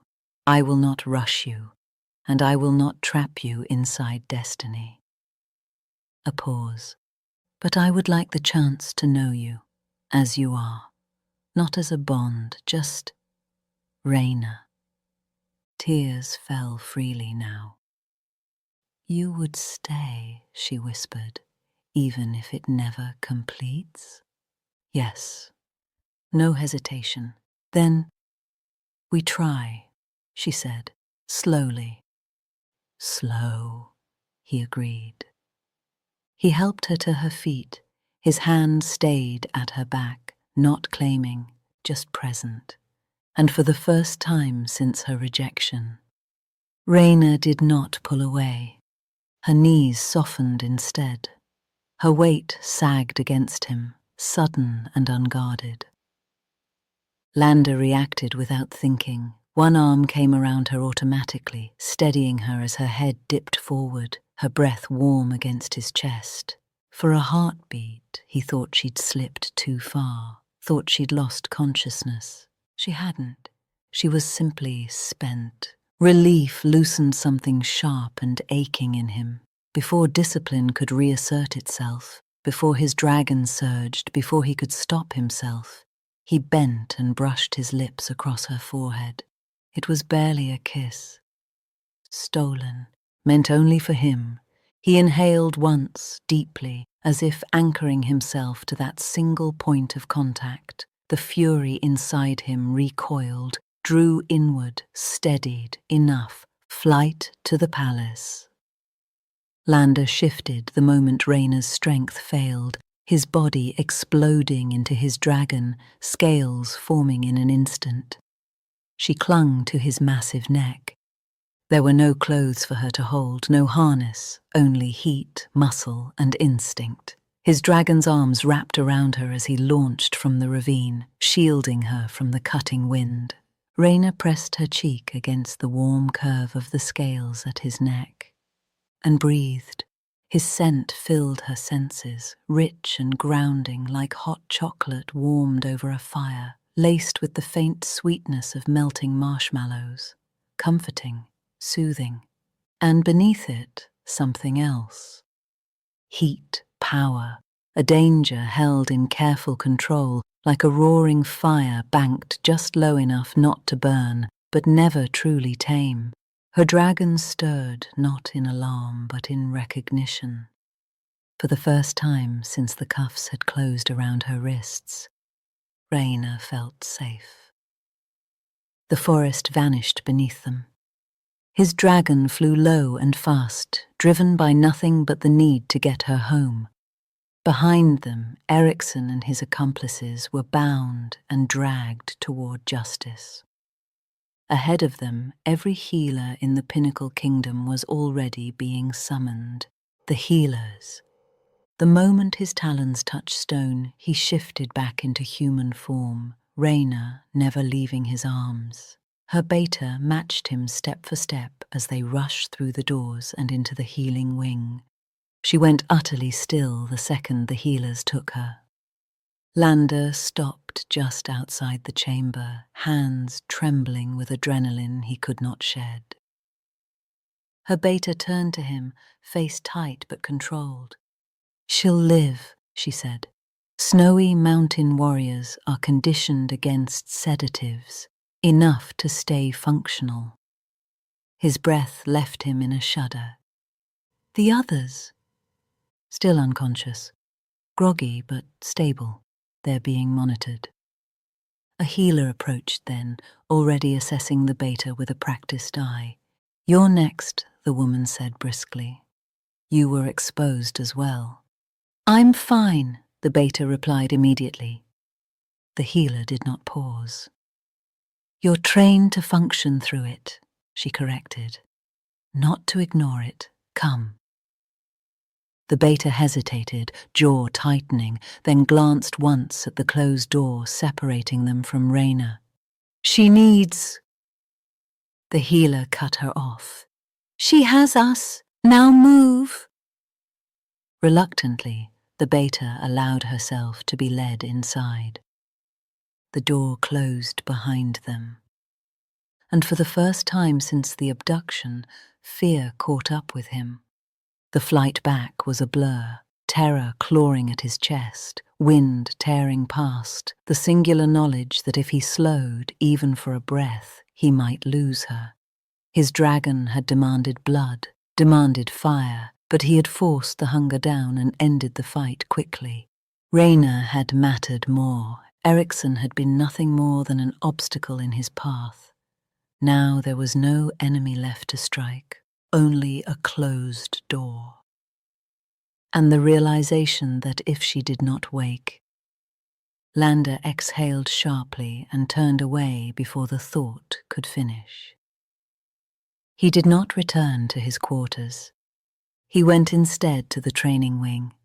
The gym was empty at this hour, the air cool and clean, the steady hum of machines the only sound. Lander crossed the floor and drove his fist into the heavy bag without ceremony. Once, twice. Again. The impact shuddered up his arms, grounding him. He struck until the burn replaced the edge of panic, until his breathing evened and the images in his head loosened their grip. "I should kill him," his dragon growled, coiled tight beneath his skin. "Burn him where he stands." "I know," Lander muttered, driving another blow into the bag. "But I won't." The dragon snarled, furious and protective. He touched what is ours. Lander stopped, forehead resting briefly against the worn leather, breath coming hard. "She is not ours to avenge like that," he said quietly. "Not yet, and not that way." He stepped back and mounted the treadmill, setting the elevation high, punishing. His legs moved on instinct as he ran, sweat breaking across his skin, his thoughts sharpening instead of scattering. Rage was easy, leadership was not. Ericsson deserved punishment, deserved judgment, but if Lander let himself become executioner, if he gave in to the need to tear and burn, he would lose something far more important than blood: control. A future Alpha King did not act like a newly claimed mate. He ran until the fire in his veins cooled to something usable, until his dragon's fury folded inward, still lethal, but leashed. When he finally stepped down, breathing hard but steady, the need to hunt had been replaced by something colder: resolve. That was when he turned from the gym and nearly collided with his beta. "There's trouble," David said under his breath. Lander stilled. "Roderick?" David nodded. Chapter 8. Confrontation in the courtyard. They didn't have far to go. Roderick stood in the outer corridor, posture rigid, jaw set, his presence coiled tight with fury.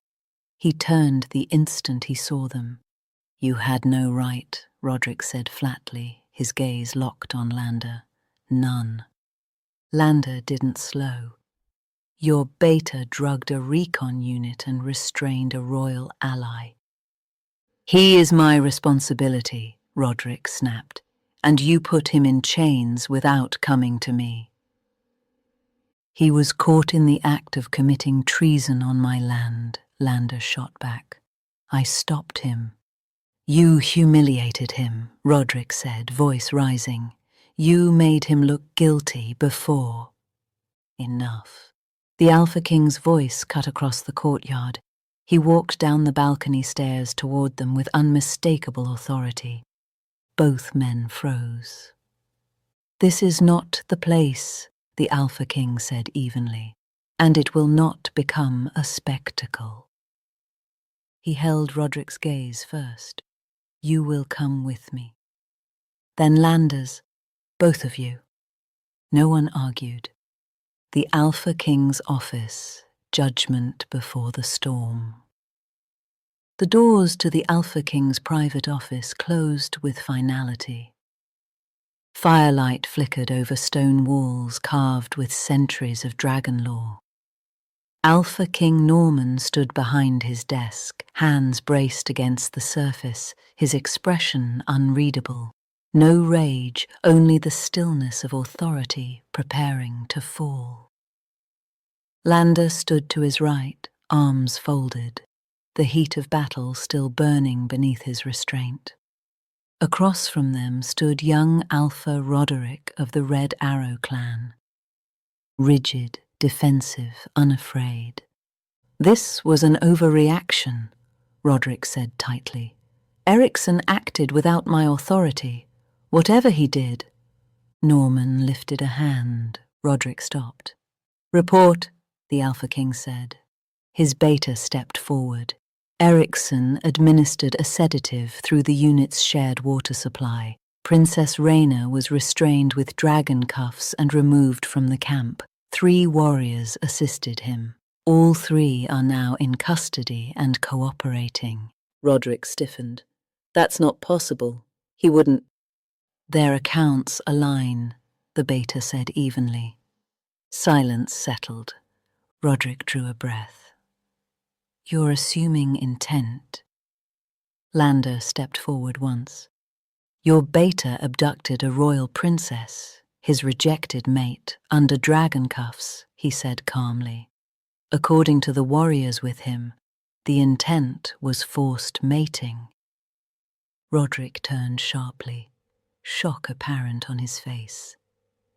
"This was not a mistake," Lander continued. "It was planned. I witnessed his sabotage of the training grounds," he added, "his public humiliation attempts, his boasting after learning who she truly was." Roderick hesitated. Lander saw it. "You knew," he said quietly, "the obsession, the resentment, the fixation on dominance. "He was ashamed," Roderick snapped. "That does not make him a criminal." "Shame does not poison entire units," Landa replied. "Ambition does." Roderick stiffened. "Are you accusing me?" Landa met his gaze. "Did you help him plan this?" The room went dead silent. Roderick's breath caught, brief, involuntary. "You dare accuse me of treason?" he demanded. "You are defending it," Landa said. "That is enough." Alpha King Norman stepped forward, one measured pace. "This is not a quarrel between young rulers," he said quietly. "The act violates interclan law, abduction, attempted forced mating, and high treason under Dragon Code." Roderick's confidence cracked. "The Snowy Mountain princess is under my healer's care," Norman continued. "Your beta remains in my dungeon." Roderick went pale. Norman straightened. "I will notify Alpha Morgan of the Red Arrow clan and Alpha James of the Snowy Mountain clan," he said. "A formal trial will be held in 3 days." He looked directly at Roderick. "Consider where your loyalty lies before then." The silence that followed was no longer defiant. It was afraid. Roderick said nothing before walking out. Norman turned to Landa. "Go. Your place tonight is with the woman who nearly paid for our failures with her life." Landa inclined his head. No victory, no satisfaction, only resolve. As the doors opened and Landa left for the healing wing, Alpha King Norman remained behind, the weight of what was coming settling heavily upon him. The calls he dreaded waited. And this time, no clan would emerge unscathed. Night vigil. After the impromptu briefing, Landa went directly back to the healing wing. The corridor outside Reina's chamber dimmed as night deepened, lanterns lowered to a softer glow. He sat against the stone wall opposite her door, boots planted, hands clasped loosely between his knees. Sleep never came. He replayed the day in fragments, the precision of her movements in the field, the calm authority with which she'd commanded her unit, the way she'd met danger without hesitation. He had known her only weeks, yet she had settled into him with unsettling ease. It should have taken longer. Importance, he had always believed, was something earned slowly, through seasons of trust and shared burden. And yet here she was, woven into his thoughts as though she had always belonged there. He thought of the rejection, of the courage it must have taken, of the quiet strength it revealed. He thought of her laughter, rare, unguarded, and the way his dragon stilled when she was near, not in dominance, but in recognition. When dawnlight crept through the high windows, he had not moved. A soft step broke the silence. His beta approached, careful not to disturb the healers. "She's resting," he said quietly. "No change." Relief loosened something in Landa's chest. "Good." Another pause. "Her parents' plane landed," the beta added. "The driver was directed to bring them directly here." Landa rose at once, smoothing a hand through his hair, steadying himself before duty reclaimed him fully. "I need to freshen up before they arrive," he said. "Wait here until I come back." He returned to his place outside the chamber, standing now, eyes on the door that separated him from her. The night had been long. Morning had come, and with it, the people who had shaped her into the woman he could no longer pretend was only an ally. Chapter 9. Aftermath and the trial set. 3 days. By ancient law, that was the required window. 3 days for Alpha Morgan of the Red Arrow clan to arrive. 3 days for evidence to be gathered. 3 days before fate closed its fist around every man who had touched the princess. Reina's parents would come. Her sister Elise would come, and when they arrived, nothing would remain hidden. The healer's wing, Reina and her beta. Soft light filtered through the tall frosted windows of the healer's wing, pale and clean. Nothing like the forest shadows that still haunted Reina's thoughts. The scent of herbs and antiseptic magic hung in the air. Quiet murmurs echoed distantly through stone corridors. Reina lay propped against silk pillows, an IV of faintly glowing liquid feeding slowly into her arm as well.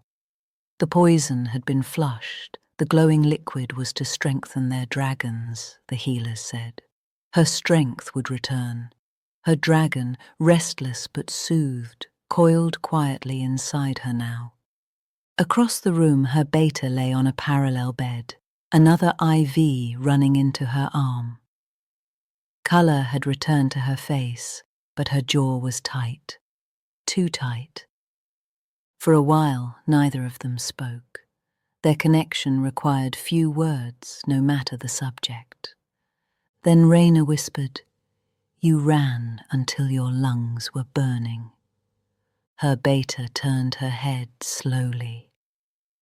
"You were taken." That wasn't an answer. Her beta's mouth curved into something that wasn't quite a smile. "Then yes, I ran until I tasted blood." Reina closed her eyes briefly, her chest tightened. "I should have fought harder." "You were drugged," her beta said instantly, "and cuffed and outnumbered. That is not losing, that is surviving." "And you?" "I failed to stop him." Reina turned her head fully now. "No, you found me. You never once lost my trail." Her beta's throat moved. "I still wasn't fast enough." Silence pressed between them, heavy, aching, shared. "At the outpost," Reina whispered, "when I heard you fighting, I thought I was dreaming." Her beta's eyes softened. "I heard you breathe. It kept me standing." Reina swallowed. Her fingers tightened around the blanket. She heard her dragons chuckle as she shared a memory. Then she asked, "You struck him even in chains?" Her beta's eyes flashed. "I restrained myself." Reina huffed weakly. "Barely, barely." Her beta agreed without apology. Another stretch of quiet passed. The IV lines pulsed gently. Then, carefully, Reina said, "The prince carried me." Her beta's gaze sharpened, but she didn't interrupt. "In dragon form," Reina continued softly, "I felt safe for the first time since the ball." Her beta studied her face with the same intensity she once used to watch battlefields. "And how do you feel now?" Reina hesitated. "Unsteady," she admitted. "Still afraid, still hurting, but not alone." Her beta nodded slowly. "Good." Reina's voice trembled just a little. "He asked for nothing." Her beta's eyes darkened with respect. "That alone makes him dangerous." Reina almost smiled. Outside the door, the faint echo of armored steps passed. Guards posted at every entrance now. "They'll be on trial in 3 days," Reina said. "Yes." "And their alpha will come." "Yes." Reina turned her head again to look at her. So would hers, she thought. "You would fight a kingdom for me," she said. Her beta didn't hesitate. "I would burn one." Emotion surged up Reina's throat. She reached weakly across the space between the beds. Her beta rose instantly, crossing the short distance between them to clasp her hand tightly. "No more disappearing on me," her beta said quietly. Reina squeezed her fingers. "No more running alone." Their gazes held, warrior to warrior, protector to future alpha, sisters in everything but blood. Outside their door, destinies were shifting, evidence was being gathered, elders were preparing for judgment. But for this moment, in the quiet heartbeat of the healer's wing, Reina rested, alive, guarded, and finally beginning to believe that her future had not been stolen after all. The reunion. The prince met them at the entrance to the medical wing. No herald, no flourish. He bowed first to Reina's father, then to her mother, a measured inclination that spoke of respect rather than formality. "She is here," he said simply. "She has been resting." He turned and led them through the corridor instead. Reina's mother noticed immediately how he walked, unhurried, controlled, but how his attention never strayed far from the door ahead, as though the space beyond it pulled at him, as though he were already aware of her presence before they reached her. When they arrived, he stopped. The door stood open. The prince did not enter. He remained at the threshold, one hand resting lightly against the stone, his gaze fixed inside the chamber. Reina stood near the window, light spilling over her shoulders as she turned at the sound of approaching steps. Her dragon stirred. Her father crossed the room first. He did not rush, he never did. But when he reached her, his hands came up to her shoulders with unshakable certainty, thumbs pressing once as if to confirm she was solid, real, alive. He lowered his head, his forehead resting briefly against hers. "You're hurt," he said. Not a question, not an accusation, a statement edged with restraint. "I'm standing," Reina replied quietly. For a moment he said nothing. Then the faintest curve touched his mouth, more breath than smile. His grip tightened once, just enough to betray him, before he forced himself to let go. As he stepped back, her mother was there a heartbeat later. She caught Reina's arm, held once, firm, grounding, then released her only far enough to truly see her. Her gaze moved with a healer's precision, skin, breath, posture, then with a mother's heart, eyes, mouth, the tension she was pretending not to feel. Only then did she exhale. "You scared us," she said softly, not as rebuke, as truth. Reina swallowed. "I know." Behind them, her sister stepped forward, eyes bright and shining with unshed tears, pride and relief tangled together. She took Reina's hand without a word and squeezed, hard, as if to say, "You're here." As if to say you fought, as if to say, "I always knew you would." Reina squeezed back. For a moment, no one spoke. The Alpha, feared by many, unyielding to most, kept one hand resting lightly at Reina's back, as though the world might still try to take her if he let go. From the doorway, the prince watched, not as an alpha, not as a leader, but as a man witnessing something rare, a family, unguarded. Reina's mother felt it before she fully registered it, the weight of his attention steady and unguarded, not possessive, not performative, protective. She followed his gaze back to her daughter, then glanced sideways. Reina's sister met her eyes. Nothing was said. But understanding passed between them all the same. Only then did Reina's father turn. Patricia stood on the other side of the room, posture rigid as ever. The Snowy Mountain beta looked as she always did, unyielding, carved from discipline and steel. Reina's father approached her. You moved fast, he said, voice carrying, faster than protocol allows. The window was closing, Patricia replied, and you chose action over waiting for assistance. Yes, Alpha. He studied her, then inclined his head, small, deliberate. You brought my daughter back alive. I did my duty. You did more than that, he said evenly. He placed a hand briefly against her shoulder. The Snowy Mountain clan will remember. Patricia drew a steady breath. Her expression did not soften, but something eased. Thank you, Alpha. The prince remained where he was, silent witness to it all. And Reina's mother, watching him watch her daughter, understood something important, and it had not gone unnoticed. Reina became aware of him slowly. Not his presence, she had felt that from the moment her family entered, but the stillness of it, the way the air at the doorway had not changed, the way no footsteps passed beyond the threshold. She lifted her gaze. The prince stood exactly where he had been when they arrived. One hand rested against the stone beside the door, his posture relaxed in appearance alone.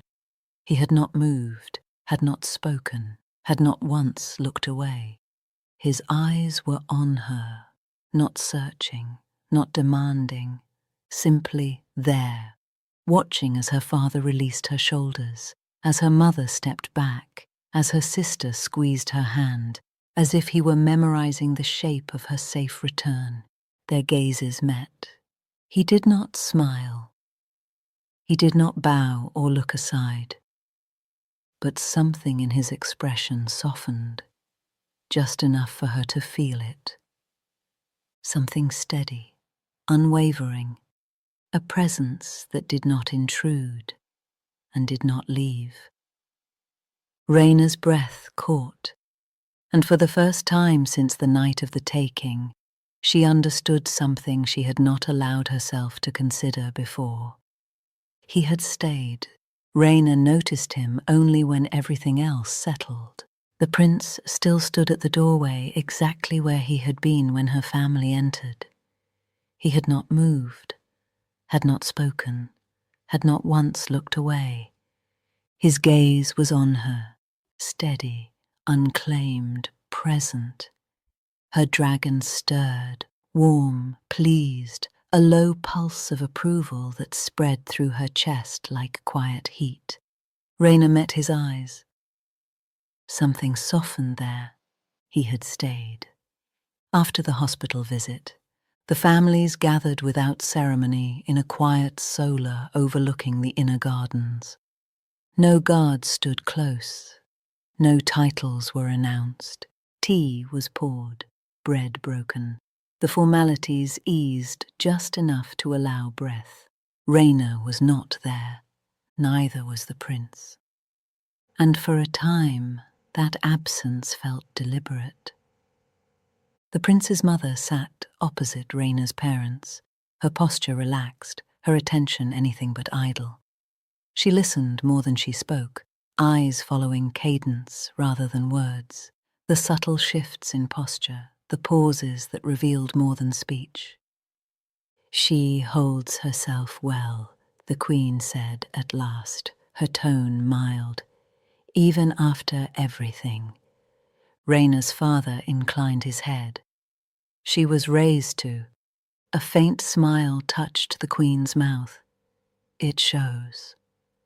Reina's mother studied the space between them, the ease, the lack of defensiveness, and felt herself exhale for the first time since their arrival. A cup of tea was set gently at her elbow. Lavender and mountain mint, a quiet voice said. She looked up. Jonathan stood beside the table, tray balanced easily in one hand.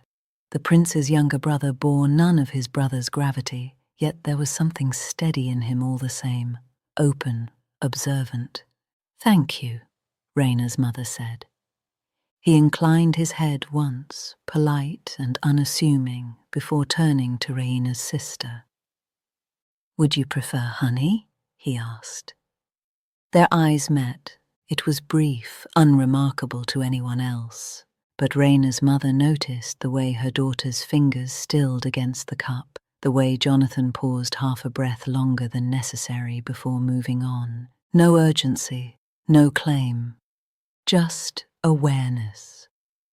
For a brief span of time, the air held a spark of dragon magic. No raised voices, and the quiet sense that something fragile had been preserved. It did not last. Footsteps echoed in the corridor beyond the solar doors, heavy, measured, and entirely unconcerned with harmony. The doors opened without hesitation. Alpha Morgan entered first, his expression carved from restraint rather than courtesy. Behind him came Ericsson's father and mother, their posture rigid, their gazes sharp with offense rather than respect. They had been met at the private airfield, escorted personally, given every courtesy, and still they arrived as if summoned unjustly. Ericsson's father did not wait to be announced. His eyes swept the room once, dismissive. "So," he said coldly, "this is where decisions are being made." Alpha Morgan felt his beta shift beside him, felt the familiar urge to step forward, to answer first, to press. No, Morgan thought. He cut his beta a single look. Not sharp, not angry, simply final. This is not loyalty, he realized in that instant. It is arrogance dressed as service, aggression mistaken for strength. His beta stilled, too late, but stilled. The Queen set her cup down with deliberate calm. "Yes," she replied evenly, "and where tempers are expected to be mastered." The room stilled. Jonathan stepped back quietly, retreating to the edge of the solar. Reina's mother felt the shift immediately. The delicate peace fractured, the air sharpening with old grievances and unspoken accusations. And somewhere beneath it all, the faintest awareness lingered. That this clash was not the only thing being set in motion. The Alpha King rose without raising his voice.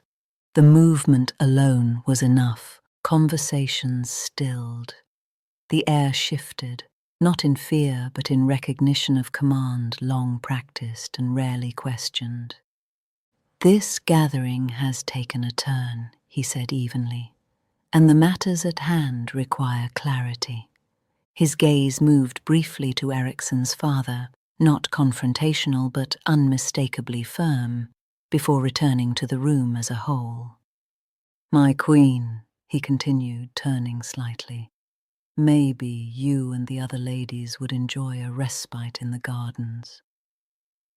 The request was phrased as courtesy. It was in truth an order. The Queen inclined her head once, serene as ever. "Of course."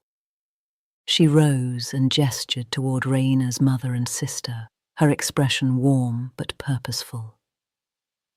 "If you would care to see the eastern beds," she said lightly. "The night-blooming lilies are opening early this season." Reina's mother understood immediately. She stood without hesitation, smoothing her sleeves, her posture composed. Reina's sister followed, casting one last glance toward the men, then toward Jonathan, who met her eyes briefly before stepping aside. Nothing was said, but something unspoken passed between them all the same. The women moved toward the doors together, their departure unhurried, deliberate, leaving behind a room suddenly quieter, sharper, stripped of softness. Chapter 10. The Alphas Meet. When the doors closed, the Alpha King turned back to the remaining men. His expression did not harden, it didn't need to. "Now," he said calmly, "we will speak plainly." And the solarium, once a place of careful peace, became something else entirely. The doors closed behind the women with a muted finality. Silence followed, tight, waiting. Ericsson's father was the first to break it. "This entire farce," he began, his voice sharp with fury, "rests on the word of a enough." The Alpha King did not raise his voice. He didn't need to. The single word struck the room like a physical force. The pressure of it rolled outward, unmistakable and absolute. Ericsson's father staggered half a step before catching himself, his mouth snapping shut as if bound by iron. The Alpha King took one measured step forward.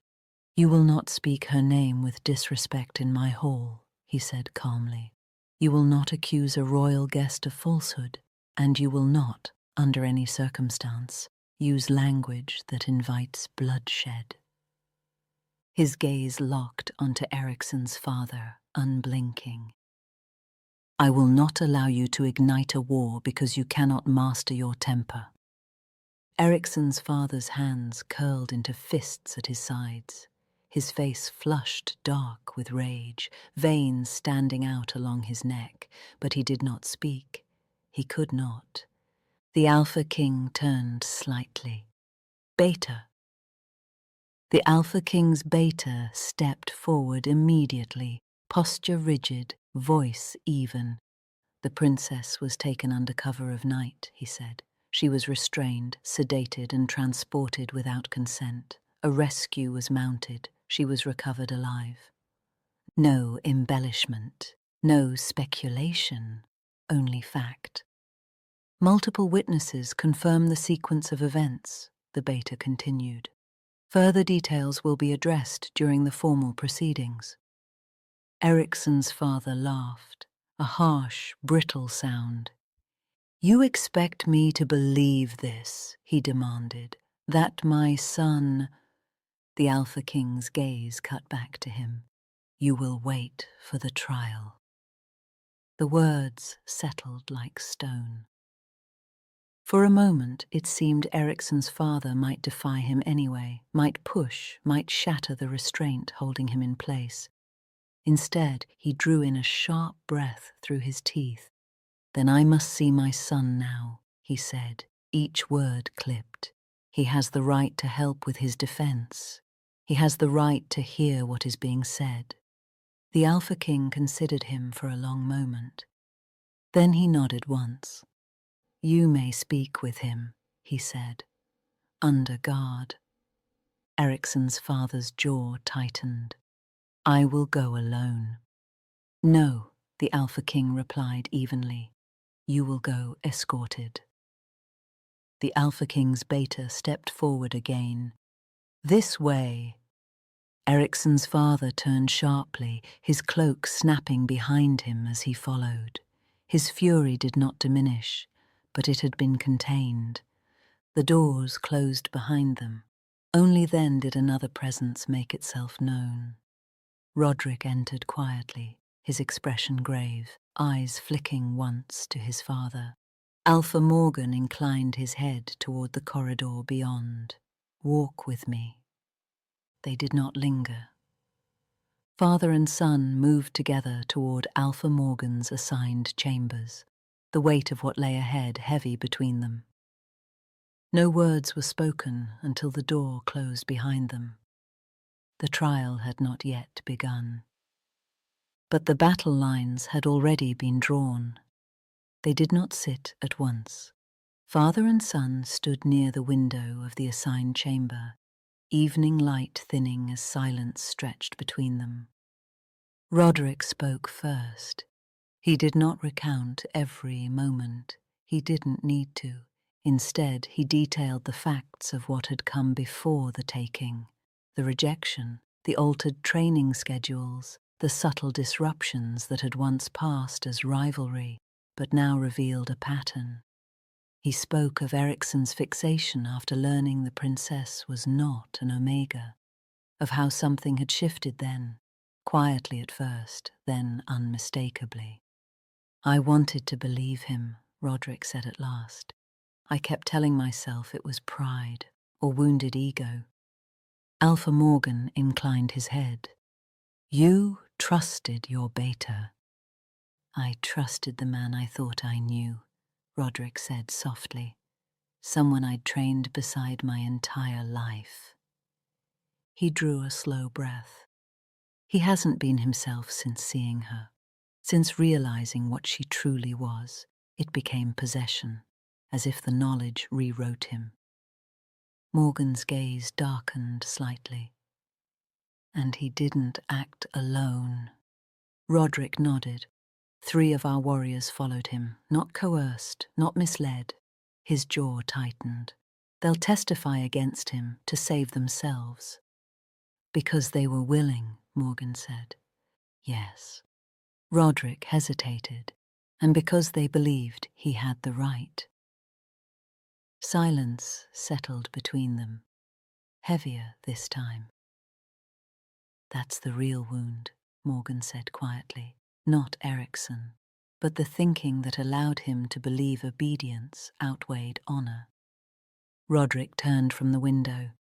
The warriors who came with the Red Arrow delegation, some of them carried the same posture, watching, measuring, loyal to Erickson and his father first, the clan second.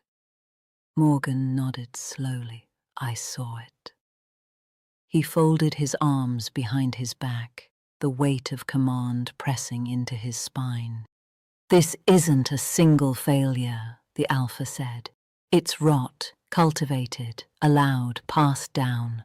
He criticized his own leadership. Roderick swallowed. If the prince hadn't intervened. They would have, Morgan finished, and they would have called it duty. The words settled like ash. If Erickson survives the trial, Roderick said carefully, he cannot remain my beta. No, Morgan agreed at once, nor can his loyalists remain unexamined.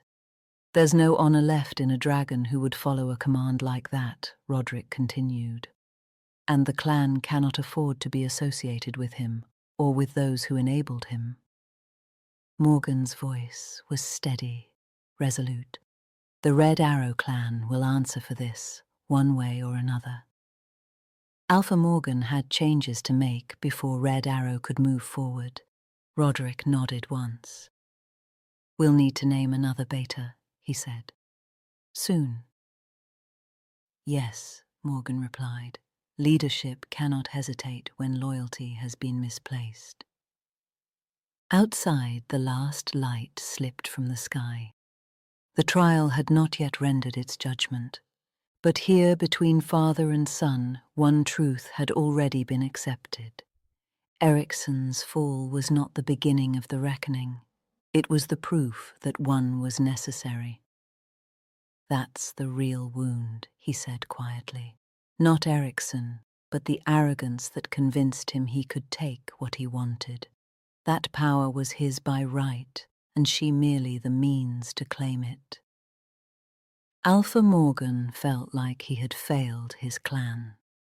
Conversation in the garden. The garden received them in quiet order.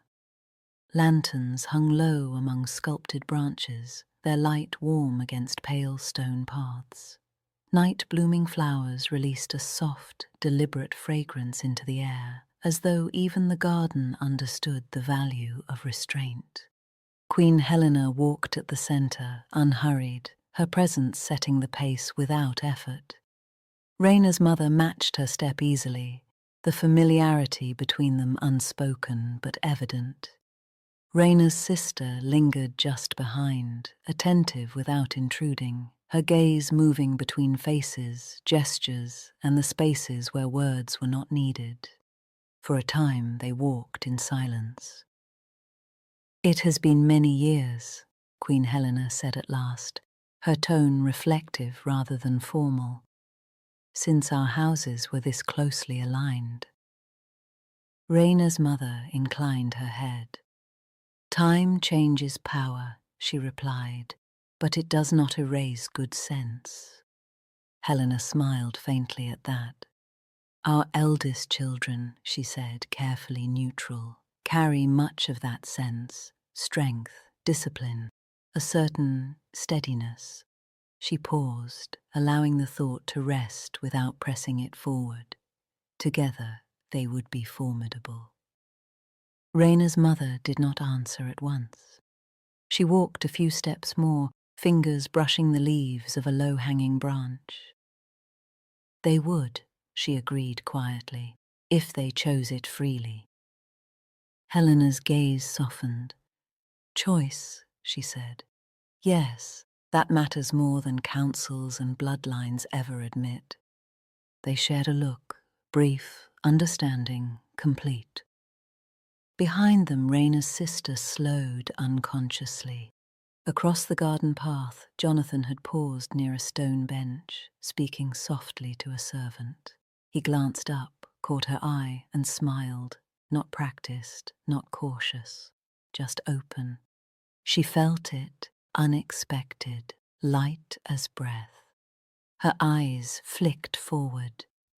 Queen Helena noticed the pause. Reina's mother did as well. Nothing was said, but Helena's brows lifted a fraction. Reina's mother's lips curved, almost imperceptibly. Interesting. Both thoughts seemed to agree. Jonathan approached then, a small tray in hand, the steam from the cups curling gently into the cool air. Tea, he said quietly. The garden cools quickly after dusk. Reina's sister accepted a cup, their fingers brushing briefly. He met her gaze again, curious, unguarded, before stepping back with a respectful nod. The mothers exchanged another glance, not strategic, not alarmed, simply aware. The garden is thriving, Helena remarked, resuming their walk. Careful tending does that. Yes, Reina's mother replied. Roots given room to grow tend to find their own strength. The path curved ahead, lanterns glowing softly, the garden holding its calm. No lines were drawn, no decisions pressed, but something had been noticed, and the night, content with quiet truths, kept its counsel long after they passed from it. Erikson in the dungeon.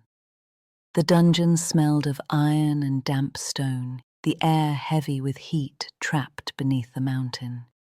Torchlight flickered against rough walls, throwing long shadows that did nothing to soften the truth of the place. Erikson stood behind the bars, wrists bound, his expression carefully schooled into indignation rather than fear. His father stopped before the cell, posture rigid, eyes sharp with offense. "This treatment is unnecessary," he said loudly. "You have not been judged." Erikson nodded once, slow and controlled. "I know." A guard shifted, unimpressed. "They confine you like a criminal," his father continued, as if accusation were conviction.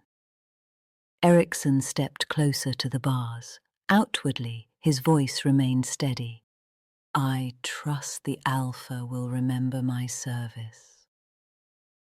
Between breaths, between heartbeats, his gaze flicked up, locking with his father's. "You have to get me out of here." Although his dragon was weak due to the dragon steel, he could still communicate internally with his father due to the strength of their familial link. Erikson didn't want the guards to hear his desperate bid for his father's help. The thought struck sharp and raw, carried along the bond they shared. His father stilled. Before the trial, Erikson pressed, panic leaking through the mental bond. "They won't listen. They'll make an example of me." Out loud, Erikson exhaled slowly. "They're afraid of what this looks like." His father's jaw tightened. "Fear makes cowards of men." They have witnesses, Ericsson pushed silently. And those three will talk. They always do when threatened. A pause. His father leaned closer to the bars, lowering his voice just enough to sound paternal, not conspiratorial. "You should rest," he said. "You've been under strain." "They'll kill me," Ericsson's voice fractured inside the bond. "You know they will. This isn't about honor anymore." Ericsson swallowed, steadying himself for the guard's benefit. "I never imagined," he said aloud carefully, "that duty would be repaid like this. I was meant to claim her." His thoughts rushed. She would have made everything right. They don't see that, but they will see me as a threat. His father's breath caught, not at the words spoken, at the ones that weren't. "You're afraid," his father realized. Ericsson's silence screamed louder than confession. Out loud, the older man straightened, his voice hardening. "I will not allow my son to be disgraced by whispers and lies." A guard's gaze sharpened, but he said nothing. Internally, the bond trembled. "You cannot leave me here," Ericsson begged now, no longer masking it. "Whatever must be done, do it before they decide." His father stared at him through the bars, seeing not the heir he had raised, but a man cornered by his own choices. When he spoke again, it was for the guards. "I will see that this injustice is corrected," he said firmly. "Count on that." Ericsson nodded, playing his part. Inside, he clung to one truth with shaking certainty.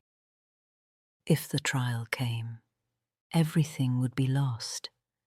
And as his father turned away, fury burning hotter than fear, one thing had become unmistakably clear to them both. What Ericsson wanted could never be asked aloud, and what his father might do next would shatter far more than a cell door. Late night, the Alpha King and his queen. The chamber was quiet but for the low crackle of the hearth. Armor had been set aside, crowns removed. Here, in the privacy of stone and firelight, the Alpha King loosened the weight of command from his shoulders at last.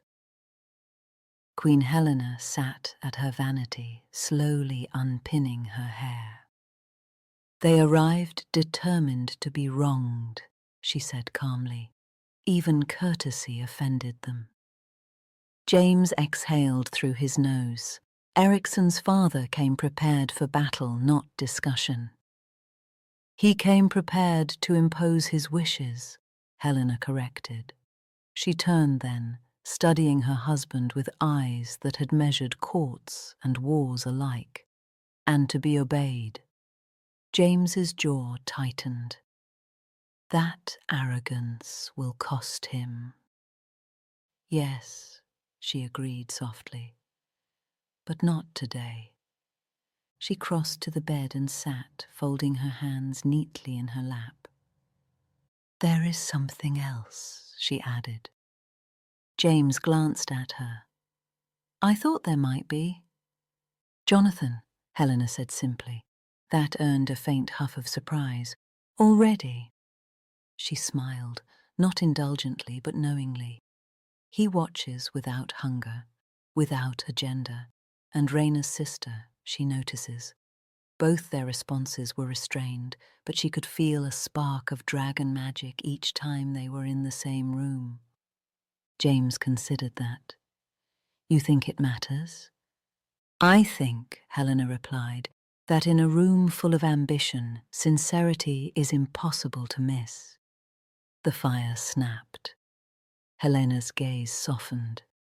"Whatever grows there, it is not born of this chaos. That alone is reason enough not to interfere." James nodded once.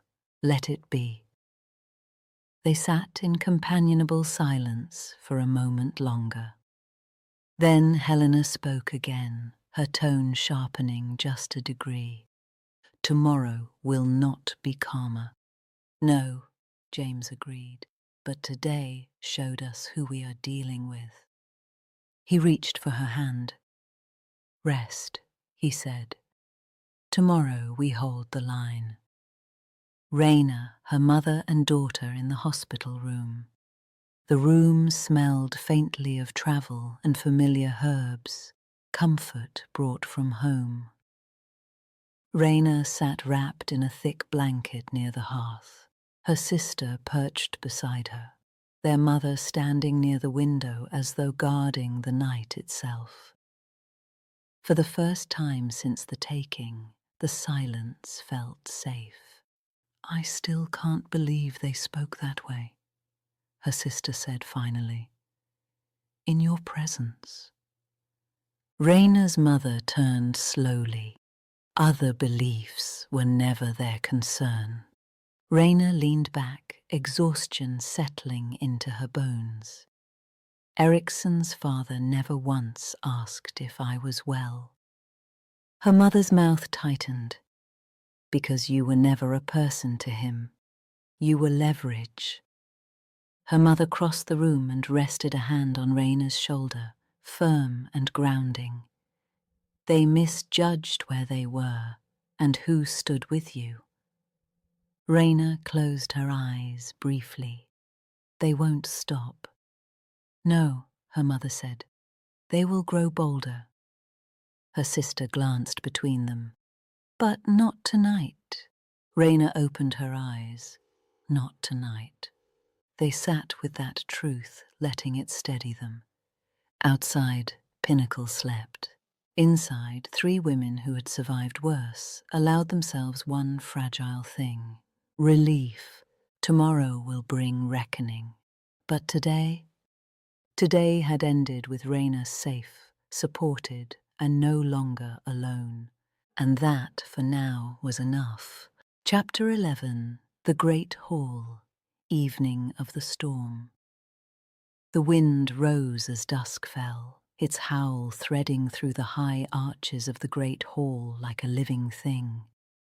Snow battered the narrow windows, thick and relentless, piling against the stone as if the mountain itself meant to seal them in for the night. Dinner was served early, not by celebration, but by necessity. Long tables filled with muted conversation as stewards moved briskly between benches, pouring wine and setting bread. Cloaks were kept close. Even dragons felt the storm in their bones. At the head of the hall, Alpha King Norman rose. The scrape of his chair carried farther than it should have. Conversation ebbed. The weather worsens, he said evenly. The passes are closing. No one rides tonight unless ordered. A murmur of assent followed. This was no surprise. For that reason, he continued, the midnight rotation at the dungeon will be adjusted. Several heads lifted. The guards will come in at midnight, Norman said calmly. They'll warm, eat, and take food to the prisoners. The storm makes prolonged exposure unnecessary. No one objected. It sounded prudent. Additional patrols will remain on the inner walls, he added. But the dungeon keep itself will be cleared during the worst of the snowfall. Across the table, Ericsson's father paused mid-bite. Just for a breath, Norman noticed. Protocol allows for discretion in weather events, the Alpha King went on. This is one of them. He lifted his cup. Let the men rest. The mountain is harsh enough without pride making it worse. Cups were raised, to warmth, to shelter, to reason. Norman drank, then sat. Conversation slowly returned, though it carried a different cadence now, quieter, edged. Ericsson's father did not speak again through the remainder of the meal, but his eyes never left the Alpha King. And when the hall finally emptied and the storm closed fully around the fortress, Norman remained seated for a long moment after the last torch was extinguished. waiting. Because the order had not been given to ease the night, it had been given to see who would move in it. Before midnight, the net is set. Norman did not wait for Ericsson to make his move. He left the strategy chamber at once, his cloak pulled tight against the storm, and moved through the inner corridors with purpose. Snow rattled against the high windows, the wind howling loud enough to mask any sound beyond the stone. Alpha James and Alpha Morgan were already awake. They had expected this. Norman found them in the war antechamber, a low-lit space carved into the mountain's spine, maps etched into the table between them. "They're moving," Norman said without preamble. Father and son. Alpha Morgan's jaw tightened. "Now?" "Waiting on the guard rotation," Norman replied. "They believe the storm has given them cover."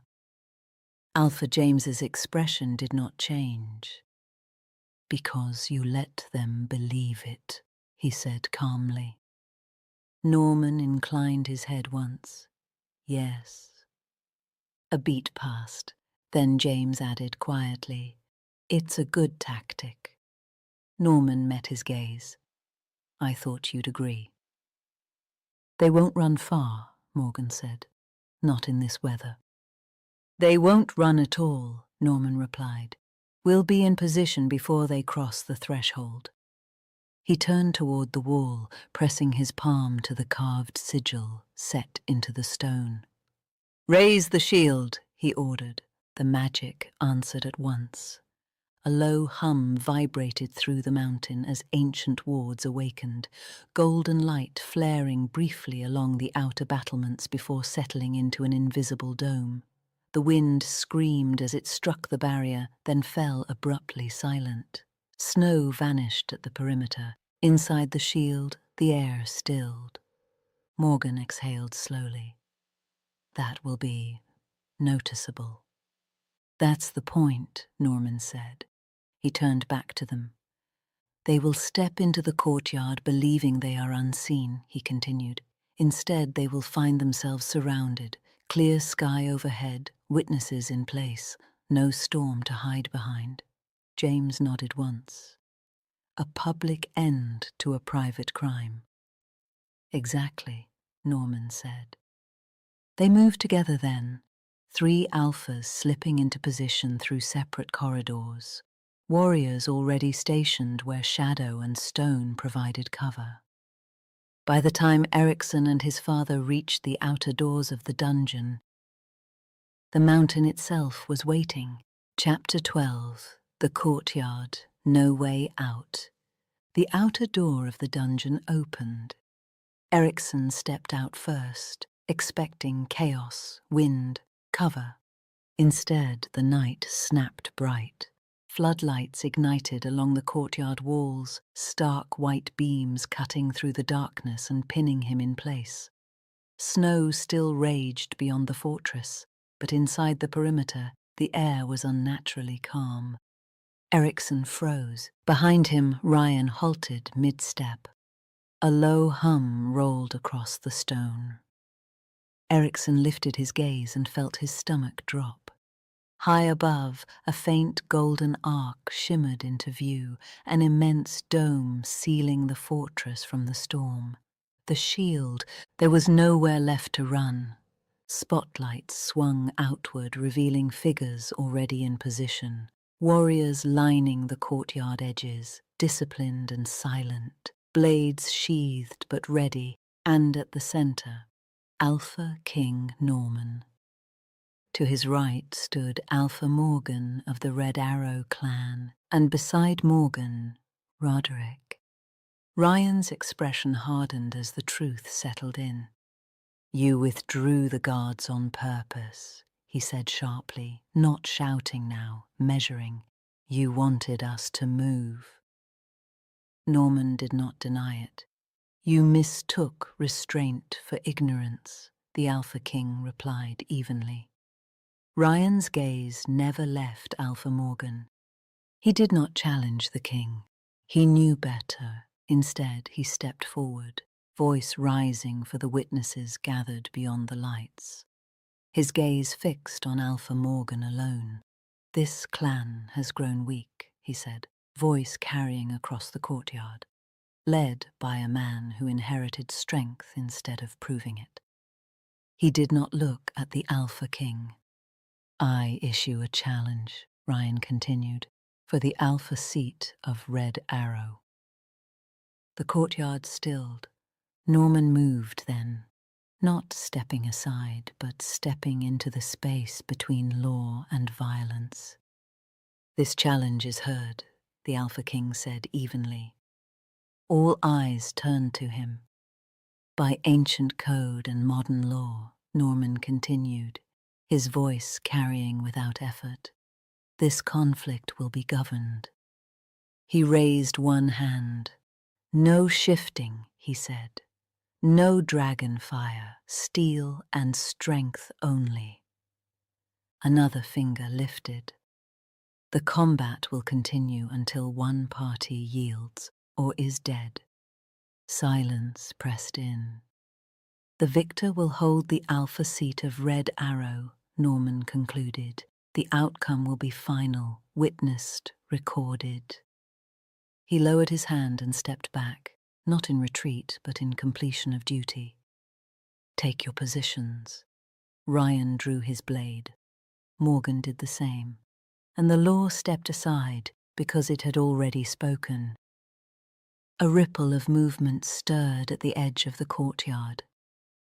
Figures emerged from the inner archway, warriors, officials, and Alpha James. He halted beside Norman, taking in the shield overhead, the floodlit stone, the drawn blades. Understanding crossed his face. "So," he said quietly, "it comes to this." Norman did not look away from the combatants. They chose it. James nodded once and stepped back, joining the witnesses as the courtyard settled into expectant silence. Ryan's smile was thin and vicious as he rolled his shoulders. "You see," he called, eyes locked on Morgan. "Even now you hide behind law. A real alpha wouldn't need it." Morgan said nothing. Erickson laughed sharply beside his father, eyes never leaving Roderick.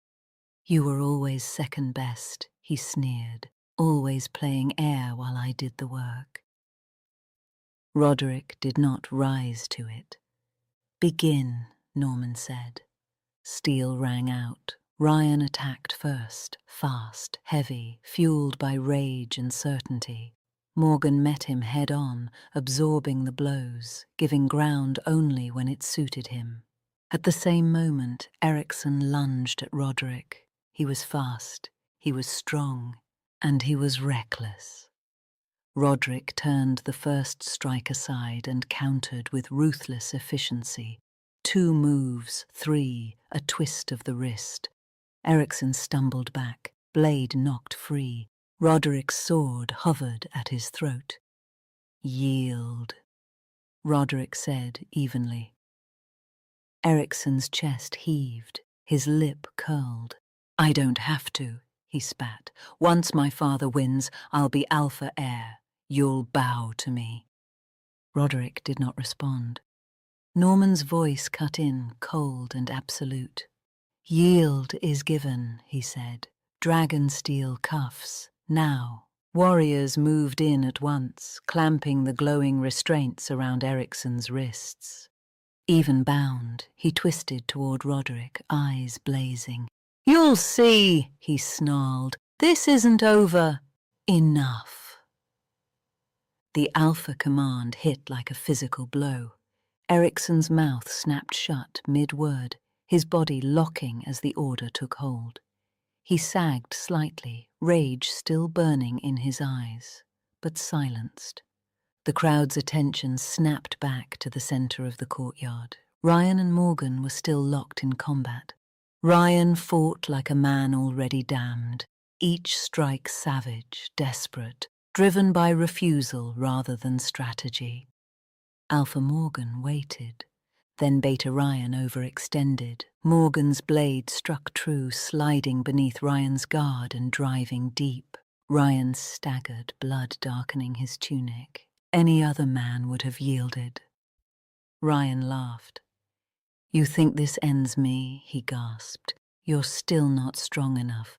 He charged again. Morgan did not hesitate. His blade ended it. Ryan fell hard against the stone, the echo of his body's impact ringing through the courtyard. Silence followed. Heavy, absolute. Norman stepped forward. "Let it be recorded," he said evenly. "The challenge was issued lawfully. The combat was governed. The outcome stands." He turned slightly, his gaze passing over the witnesses, including Alpha James. "No further claims remain." The shield still hummed overhead. Beyond it, the storm raged on. Inside, arrogance lay broken on stone. Erickson screamed as they took him, not in rage. In terror, warriors hauled him back toward the dungeon, dragon steel cuffs biting into his wrists as he twisted and sobbed, his voice breaking apart into raw, ugly sounds. "No, no, please." He looked wildly toward the blood-stained stone where his father lay unmoving. "Father, father." But Ryan did not rise, and the truth finally reached him. No one was coming. His tears were not for the dead at his feet. They were for himself. The warriors dragged him through the doors, his cries echoing until stone swallowed the sound. The shield fell. The storm rushed back in, and the night closed over what could no longer be undone. Rita arrives. Rita felt it before any message reached her. A sharp, tearing pain cut through her chest, violent, unmistakable. She gasped, fingers curling over her heart. "No," she whispered. "No." Her cell phone slipped in her grip as she called her mate. Once, twice, then again. Nothing. Panic surged. She switched numbers, calling her Alpha, then the Alpha King himself. Messages spilled out in fractured bursts, fury threaded through fear. "Answer me. I am on my way. You will explain this." The transport touched down hard on the private airstrip, snow whipping around the hull. Rita was already moving as the hatch opened. A driver drove her silently to the Pinnacle fortress. Fury propelling her forward as she opened the car door impatiently when she arrived. The courtyard was in motion, guards repositioning, servants scrubbing stone darkened beneath the frost. Alpha Morgan stood near the steps, alive, uninjured. Her breath hitched, not with relief, but recalculation. She turned sharply as the Alpha King's Beta stepped forward, hands raised slightly, not defensive but formal. "Where is my mate?" "Beta Rita," he began, voice controlled. "Your mate initiated a challenge to Alpha Morgan. He struck first." Rita's gaze flicked past him. The scent hit her then. Blood. Fresh. Hot. Dragon-marked. It clung to the air and the snow alike, iron-rich and unmistakable, scraped into the white stone where servants worked too carefully, too quickly. Her knees locked as she focused on Alpha Morgan. "What?" The word broke apart as rage surged, too late to be useful. "What have you done?" she screamed, the accusation tearing free as the truth settled in her senses. Her strength failed all at once. Hands grasped for balance that wasn't there. The world tilted, sound warping as fury burned out faster than it could sustain her. "Careful," someone said urgently as arms caught her. "She's going down." Rita barely felt the cold as they lifted her. Her protests dissolved into incoherent murmurs, her gaze unfocused, shock overtaking fury. "Take her to the healing wing," Morgan ordered. "Now." And only then, carried past the stone she had scented, past the place where blood had already begun to fade, did Rita finally fall silent. Rita needs care. The healing wing had settled into its late afternoon quiet. Reina rested against a mound of cushions, her strength fully restored. Though her mother had somehow convinced the healer she still required more time after her ordeal. Reina knew the truth of it. Her mother was trying to keep her safe. After the trial, there would be no more excuses to keep her confined here. For now, there was only waiting. At the doorway, Patricia stood. She could have left, but she chose to remain. She would wait for Reina. Movement drew her attention. The main doors opened again. Reina rose and crossed toward the doorway just as Prince Landa's beta, David, held it open. Healers entered, guiding Rita carefully between them. She looked diminished. Her steps were slow, her gaze unfocused, grief weighing on her so heavily that even standing seemed an effort. She didn't resist being led. "She needs rest," one of the healers said quietly. "We're taking her to a private room." Rita did not protest as they turned her away. Her steps faltered only once. Her eyes lifted briefly, unfocused, glassy, before the moment dissolved, swallowed by exhaustion and loss. The healers guided her down the corridor, their voices fading into the stillness. Reina watched the empty corridor for a heartbeat longer before asking, her voice steady. "What happened?" David answered without ceremony. "There was an attempt to remove Erickson from the dungeon," he said. "His father planned it. The storm gave him confidence." He paused, then continued. "It failed. Ryan challenged Alpha Morgan. Roderick fought Erickson." Reina's gaze sharpened, but she did not interrupt. "Ryan didn't yield," David finished. "Erickson survived, barely. He will stand trial with additional charges added to his other treasonous actions." David exhaled slowly. "She won't recover easily," he said, "if at all." Patricia nodded, her expression composed, distant. Silence settled. Reina absorbed it without visible reaction. At the doorway, David shifted. He glanced at Patricia and froze. Not surprise, recognition. Something deep and instinctive stirred beneath his skin, a pull he could not name and had not expected. His dragon lifted its head, alert and inexplicably still. Patricia felt it too. Her gaze rose, meeting his. The moment stretched, quiet, unremarkable to anyone else, but unmistakable. David straightened slightly, unsettled, his attention fully claimed now despite himself. Reina noticed. She said nothing. Did nothing, but her dragon stirred with quiet certainty. Some bonds did not arrive with fire or force. Some began in still doorways, at the edges of endings, when fate decided it was time to turn a page, and neither of them was ready to admit what had just begun.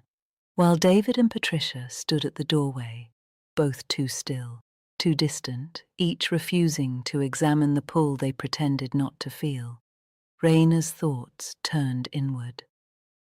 So much had happened in so little time. The rescue, the challenge, and in the morning, the trial. And through it all, the prince had been absent, not by choice, she knew, but by duty. Kings did not linger in healing wings when storms threatened their realm. They held councils, they weighed consequences, they carried burdens no one else could shoulder. Still, she wondered when he would come. The thought startled her. How selfish, she scolded herself. He had nearly gone to war for her. He had bled for the kingdom. And here she was, safe, warm, alive, thinking of herself. They were not mates, they were friends, allies, nothing more. Her dragon stirred. "You lie to yourself," it murmured. Reina closed her eyes briefly, steadying her breath. He is our mate. Her pulse quickened. No, she thought firmly. Fate already chose once. And fate corrected itself, her dragon replied, unyielding. Mercy was given to us. Images rose unbidden, Lander's restraint in battle, his fury held in check, the way he had never once looked at her as something to be claimed.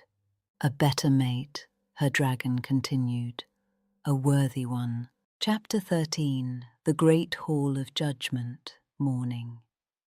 Dawn broke cold and clear. The great hall filled without ceremony, elders in ceremonial blue, warriors in full regalia, alphas seated in solemn silence. No banners flew, no music played.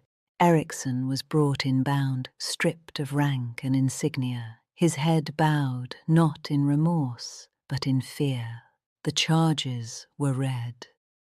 Abduction of a royal princess. Administration of sedatives to several fellow dragons, use of dragon steel restraints, intent to force a mating after lawful rejection, a crime among the highest in dragon law. Ericsson said nothing. He did not deny it. He did not defend it. Because there was nothing left to argue. The council and the Alpha King recessed to decide his punishment. When they re-entered, everyone rose. The Alpha King pronounced judgment. For the listed crimes, Alpha King Norman said evenly, death would be lawful under ancient code. A murmur rippled through the great hall. But we are not governed by ancient cruelty, he continued. We are governed by justice. Silence fell absolute. You are stripped of beta status, Norman declared. Your name is removed from clan record and lineage. Ericsson's breath hitched. Your dragon bond is hereby forfeited. The words landed like a physical blow. Norman's voice did not soften. Your dragon will be released back to fate, the Alpha King said. To be given to a more deserving human, one who will honor the bond, and who may yet be granted a true mate. Ericsson collapsed to his knees, a broken sound tearing from his chest. The Alpha King's voice did not soften. Rejecting a true mate, though rare, is not a crime, he said. It is a choice, one that carries consequence, but not condemnation. A pause. But to reject a bond freely, and then attempt to force the very mating you denied. The air seemed to tighten.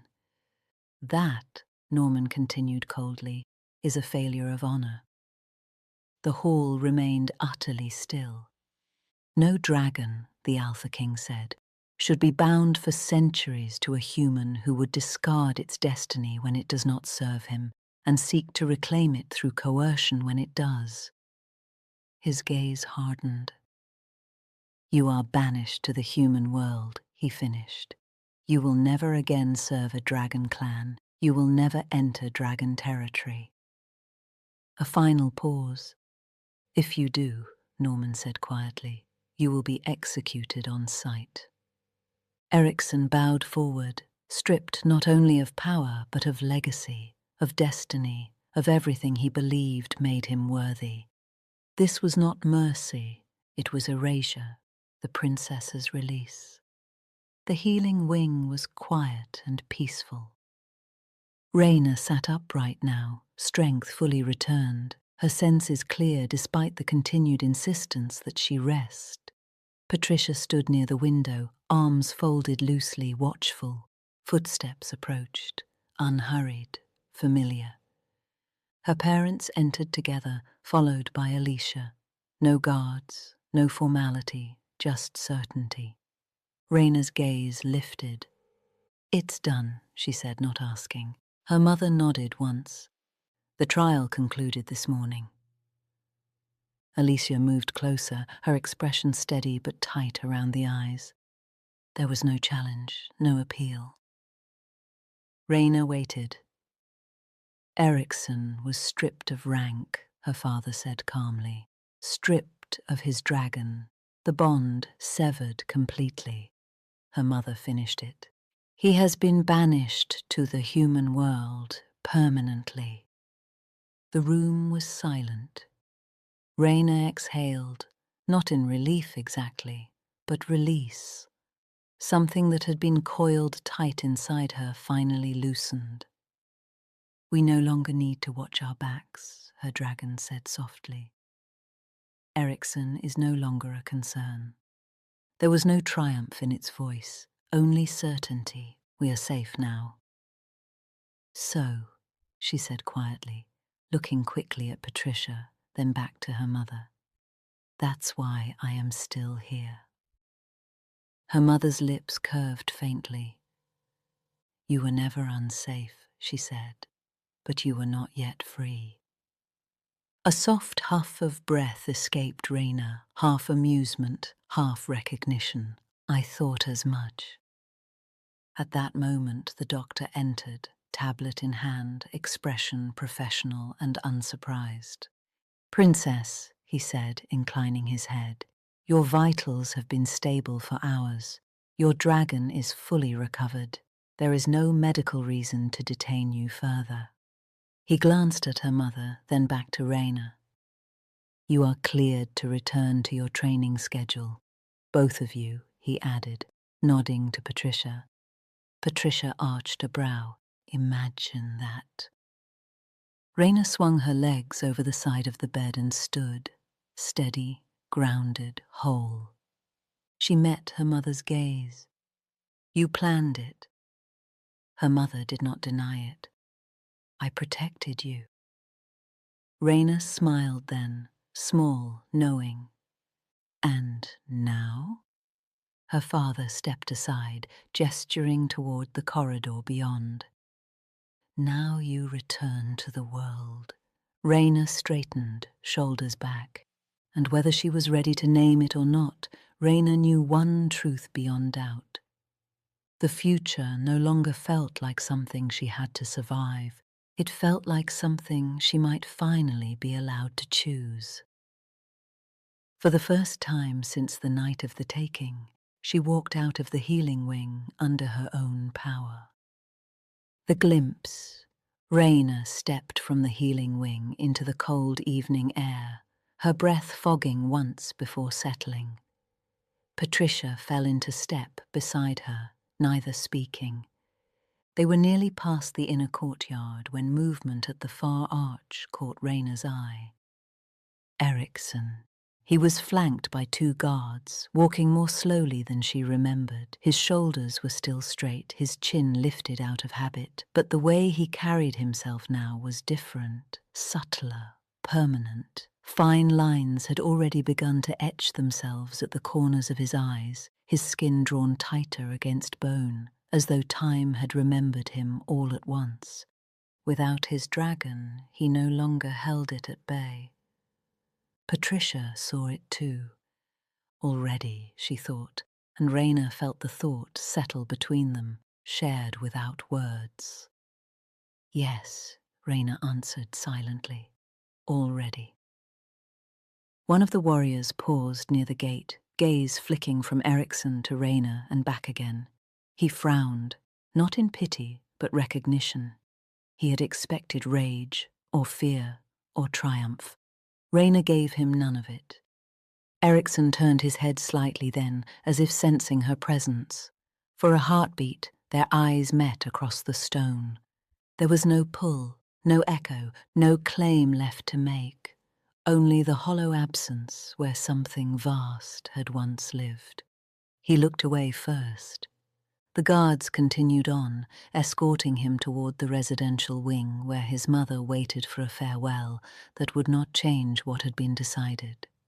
Patricia exhaled softly. It ends here, she thought.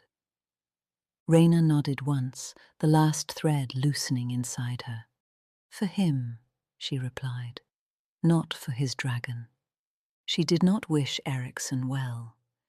But she found, to her own surprise, that she hoped the dragon, unbound now from a man who had refused its law, might one day find a second chance in another life, another form.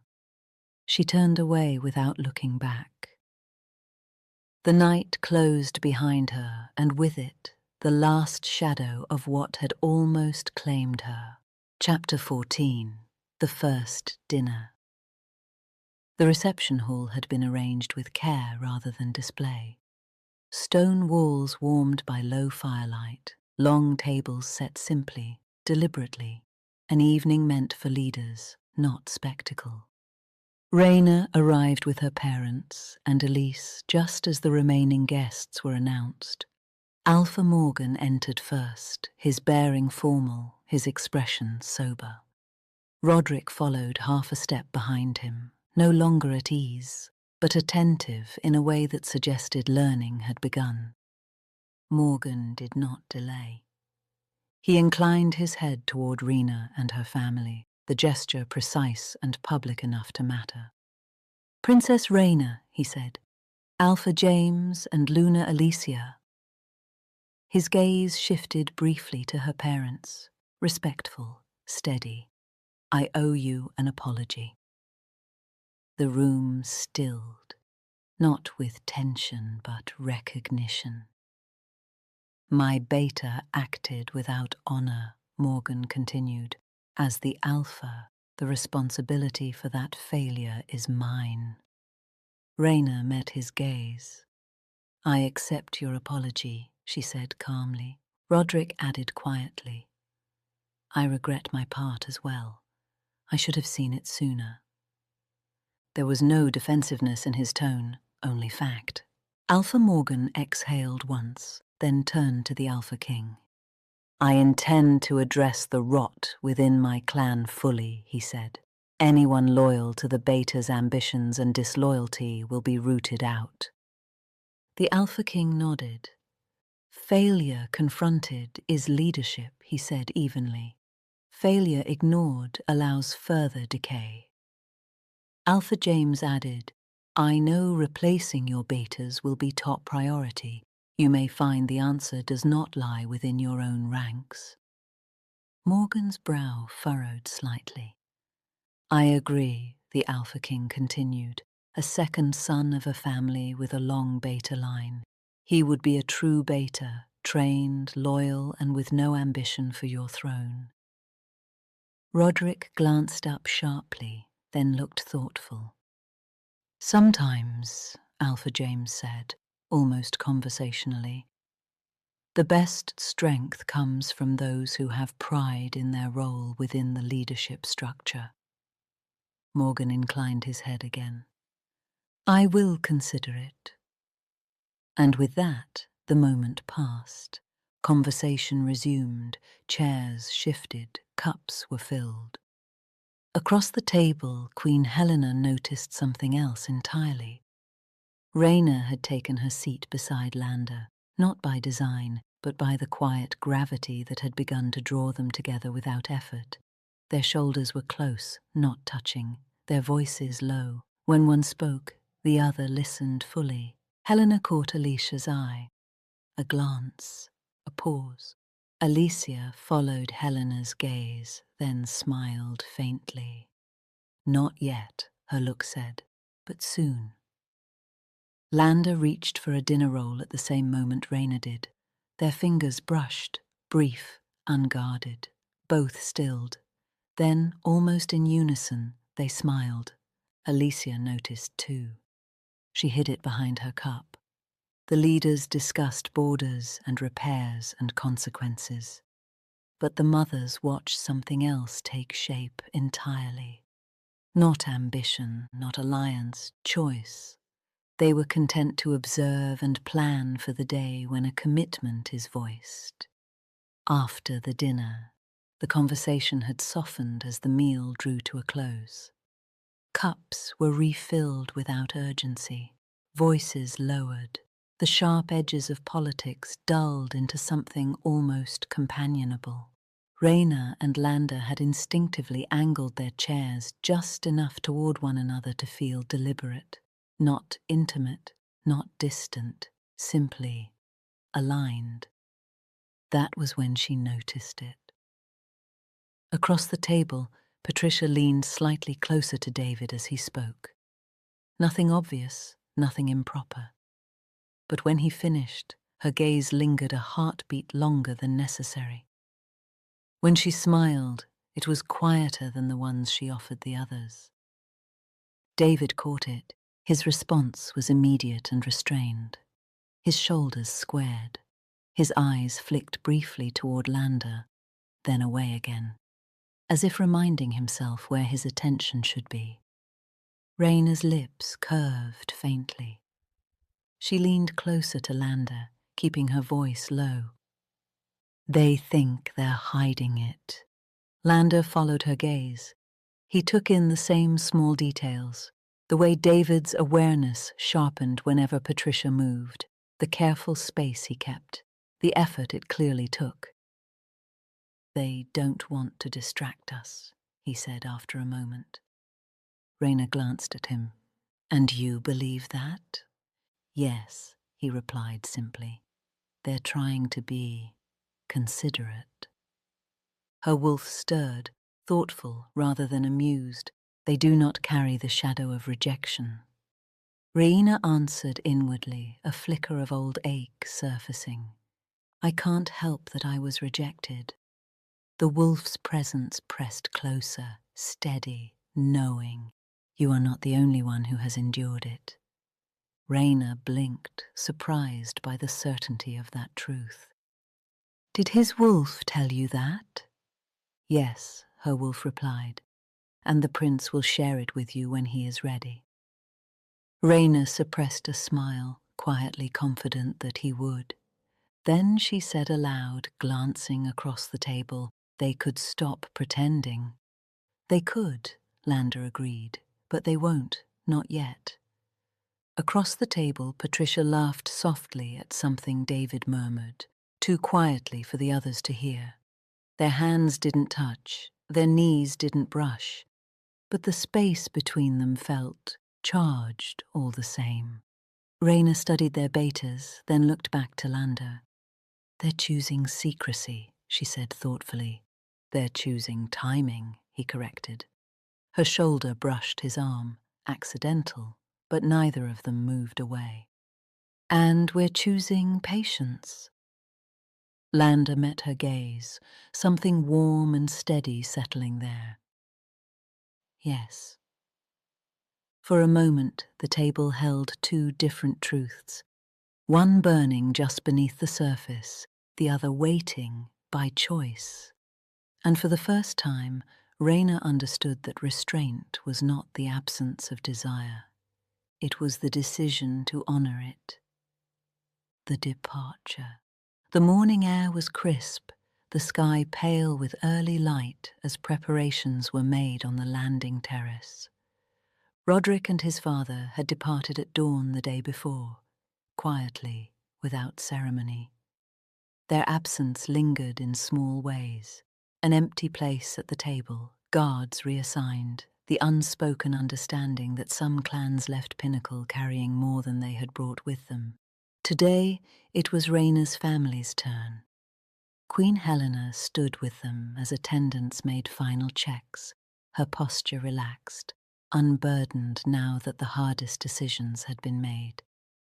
It will be quieter here for a few days, she said lightly, as if commenting on the weather. Training always resumes faster than one expects. Raina's mother smiled. She thrives in discipline, she replied. Too much quiet would only frustrate her. Helena's gaze flicked briefly toward the training grounds, then back again. Then we will be sure to give her something to look forward to. She turned to Alicia, her expression warming. The invitation for the end of training ball will be sent soon, she said. Formally, of course, but consider this your advance notice. Alicia's eyes lit, though she kept her composure. I wouldn't miss it. Reina's mother stepped forward then, drawing Helena into an embrace, brief, familiar, and entirely unguarded. Be kind, she murmured softly. Helena smiled against her shoulder. Always, but not blind. They separated, both clearly amused. Alicia followed, hugging Helena more tightly. Try not to announce anything until we return, she teased under her breath. Helena laughed quietly. No promises. A few steps away, Reina's father and Helena's husband watched the exchange with matching expressions, patient, indulgent, and entirely unsurprised. They're plotting, Reina's father observed mildly. Undoubtedly, the Alpha King replied. And we are meant to pretend we don't notice. Reina stepped forward last, embracing her parents and her sister, the goodbyes gentle but certain. This isn't goodbye, Alicia said softly. No, Reina agreed, just later. As the transport lifted and turned toward the open sky, Queen Helena remained beside Reina, her hand light at her back. Enjoy the quiet while you have it, she said. Reina smiled, watching the horizon. I don't think it's going to stay quiet for long. Helena's answering smile suggested she agreed. Chapter 15. Courtship. The weeks that followed slipped back into a familiar rhythm, the shadow of Ericsson's obsession finally removed. Training resumed, discipline returned, and beneath it all, something quieter took root. Reina and Lander began spending time together away from the structured order of drills and councils. Walks along the outer walls at dusk, shared meals taken without ceremony, long conversations that started cautiously and gradually shed their armor. Trust grew, not all at once, but steadily. Reina found herself laughing again, surprised each time by how easily it came. Lander and his dragon revelled in her presence, the bond between them no longer a distant hum but a steady, resonant current, warm, grounding, unmistakable. When they finally spoke of their past rejections, there was no awkwardness, no defensiveness, only shared understanding. Pain recognized in another was easier to release in oneself. Reina realized one morning that the old ache, the doubt that had once settled in her chest after Ericsson's rejection, was gone. Not buried, not avoided, gone. She was free of it, ready to move forward, happy. The prince's parents kept their distance, content to watch from afar as the relationship unfolded without interference. Lander kept his promise as well. He never pressed, never hurried. He allowed Reina to set the pace completely, even when it clearly cost him effort. And that, more than anything, became the problem. Reina's frustration. Late one night, Patricia caught Reina pacing the length of her chambers, her steps sharp, her expression pinched with irritation. What's wrong? Her beta asked mildly. Nothing, Reina replied automatically. Why do you ask? Patricia leaned against the doorframe. I've been standing outside your door for 10 minutes listening to you wear a path into the floor, and you're frowning. Reina stopped short, then laughed despite herself. She hadn't even realized she was pacing. Her smile faded as quickly as it came. She hesitated. I don't think the prince wants to be more than friends." The laughter came fast and unrestrained. Patricia doubled over, tears streaming down her face. Reina crossed her arms, scowling. "This is not funny." Patricia wiped her eyes, still grinning as she forced her composure back into place. The calm, controlled beta Reina was used to seeing. "Princess," she said carefully, "I thought you wanted to take things slowly, and the prince promised he would wait until you were ready." "Yes," Reina snapped, "but does that mean he can't do more than hold my hand occasionally?" She stopped, suddenly aware she was pouting. Patricia bit her lip, valiantly resisting another laugh. "What do you want to happen?" she asked, raising a brow. Reina hadn't expected that question. Her dragon stirred, amused. "Well," it teased, "Miss Slowly." Reina sighed, annoyed at herself, and at the dragon's satisfaction. "I know we agreed to go slowly," she said at last, more quietly. "But if he truly felt passion for me, wouldn't there be moments he couldn't resist?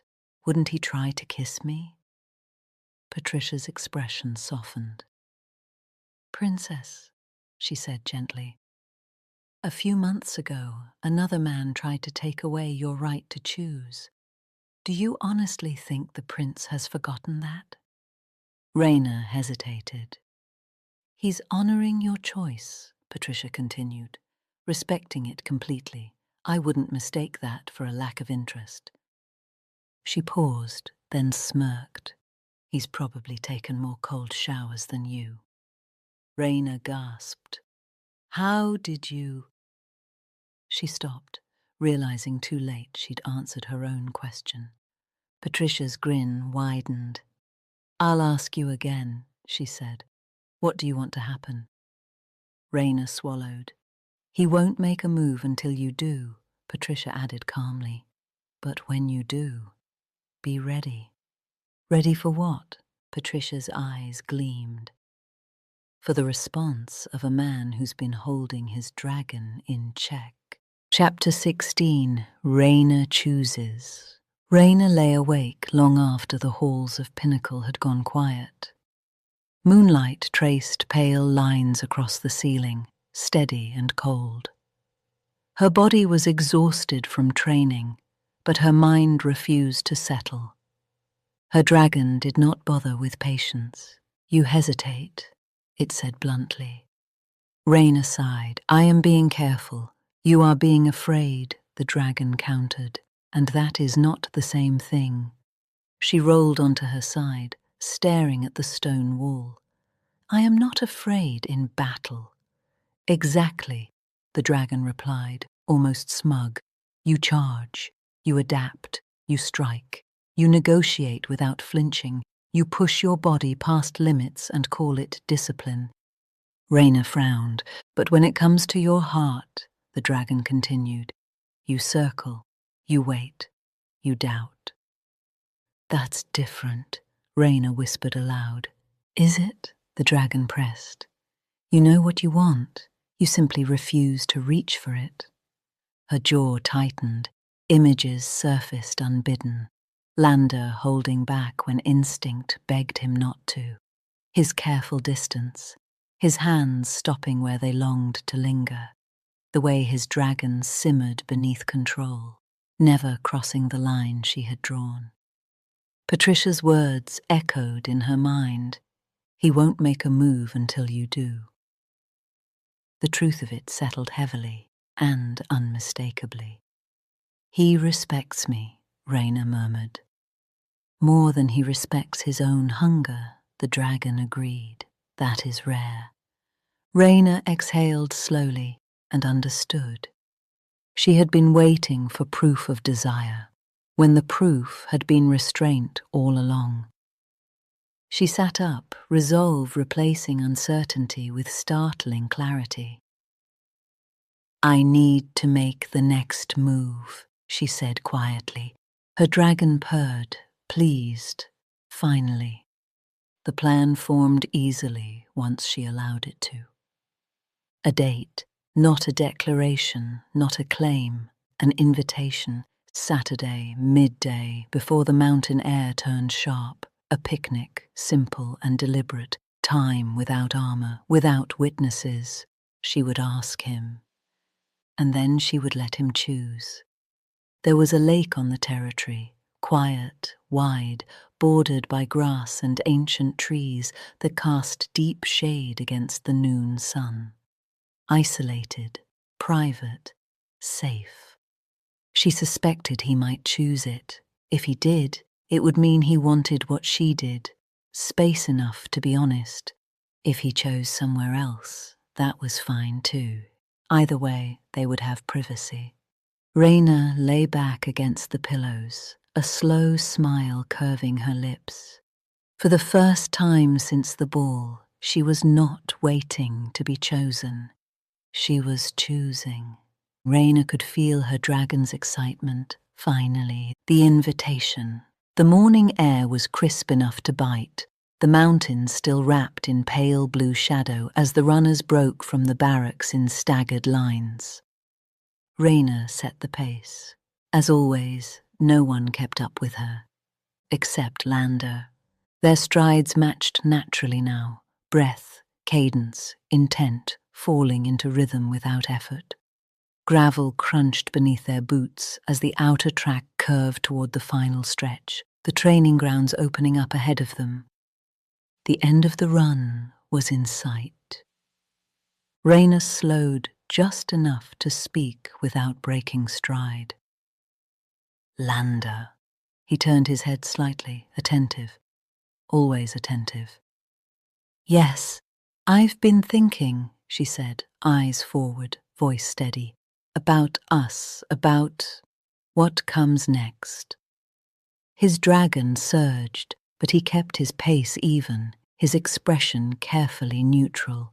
She glanced at him then, just briefly, green eyes clear, certain. I'd like to ask you on a date. The words were simple. The effect was not. Lander stumbled half a step, not enough for anyone else to notice, but enough for him to feel it. He caught himself instantly, a slow smile spreading across his face, despite every effort to contain it. He heard his dragon's inner roar of excitement. Yes, say yes. Please be quiet so I can respond, Lander cautioned. His dragon quieted. I would like that very much, he told her, his voice low. Reina nodded as if confirming something she already knew. Saturday, she continued, at noon. I thought we could start with a picnic. I'll let you choose the location. His smile deepened, warm, unmistakable. There's a lake, he said without hesitation, on the western edge of the territory. Plenty of space, trees for shade, quiet. Reina's lips curved. I thought you might choose that. They reached the end of the track. Reina slowed to a stop, rolling her shoulders once, already turning away. I'll see you then, she said lightly. And just like she had in those first days, when he'd begun running beside her, and neither of them had known what to call it, she walked away to freshen up, leaving him standing there in the cool morning air. Lander did not move. He stood there smiling like a man who had just been handed something precious, something chosen. Mate chose us, his dragon proudly declared. That grin is going to give you away, David said, falling into step beside him. You look like you just won the lottery. Lander glanced at him once, then shrugged, failing entirely to hide his satisfaction. She asked me on a date, he said simply. David stopped short. She. Then he broke into a grin of his own. About time. We're keeping it quiet, Lander added. I want security set, far perimeter only, no visible presence. I don't want her feeling watched. David sobered immediately. Consider it done. The lake? Lander nodded. The lake. David clapped him once on the shoulder. You realize, he said dryly, that you're never going to forget this run. Lander watched the direction Reina had gone, his smile softening. No, he said, I don't think I will. Preparing for the date. Reina stood in the center of her chamber, surrounded by discarded possibilities. Not gowns, thankfully. She eyed a row of practical dresses and fitted trousers laid across the bed, all suitable for movement, all comfortable. No heels, no structured bodices, no carefully curated insignia of power. A picnic. The simplicity of it still made her smile. She reached for a soft, fitted tunic in muted green khaki pants and a pair of boots broken in by long miles rather than fashion. Easy, functional, hers. Her dragon stirred approvingly. Good. You will not wobble. Reina huffed softly. I wasn't planning to. Lander had been clear. You bring yourself. I'll handle the rest. At the time, she'd thought it considerate. Now, adjusting the sleeves at her wrists, she realized something else entirely. He'd been waiting for her signal, waiting for permission to step fully into himself. And now that she had, he was doing exactly what an alpha should. Taking responsibility, taking care. The thought warmed her more than she expected. She caught her reflection in the mirror, relaxed, unguarded, eyes bright with anticipation, and felt a quiet certainty settle in her chest. 2 alphas, 2 strong wills. She smiled at the thought the negotiations alone would be memorable. A knock sounded at the door. Reina's dragon perked instantly. He is here. Yes, Reina said, already moving. I noticed. She opened the door to find Lander waiting in the corridor, dressed simply, his posture easy but his eyes unmistakably intent. He took her in with one slow glance, something pleased and deeply satisfied flickering across his expression. Perfect, he said quietly. Reina arched a brow. You haven't even seen the picnic yet. His mouth curved. I wasn't talking about the picnic. She laughed softly as he offered his arm, not out of necessity but habit, and escorted her down to the waiting vehicle. The armored, all-terrain transport was practical rather than ostentatious, built for mountain terrain and discretion. Lander opened the door for her, his hand steady at her back as she climbed in. The ride was smooth, winding through forest paths and open stretches of grassland, the air growing cooler as they descended toward the lake. Reina watched the landscape roll past, aware of him beside her without needing to look. When they stopped, Lander was out of the vehicle first. Wait, he said lightly. Reina obeyed, curious. He reached into the back and retrieved a basket, solid, well-packed, and then a small bundle wrapped in cloth. When he handed it to her, she laughed in surprise. Flowers, fresh, mountain-grown, simple and bright. You didn't have to, she said, smiling. I wanted to, he replied. Her dragon hummed, pleased. He is learning quickly. Reina met Lander's gaze. She smiled. Reina could feel the strength of the bond growing now that she stopped fighting it. Yes, she thought, smiling as she accepted the flowers. He is. And as they turned toward the lake together, sunlight filtering through the trees, the water ahead calm and waiting, Reina felt a quiet thrill at what lay before them. Not just the picnic, but the life they would build. Strong, equal, never dull.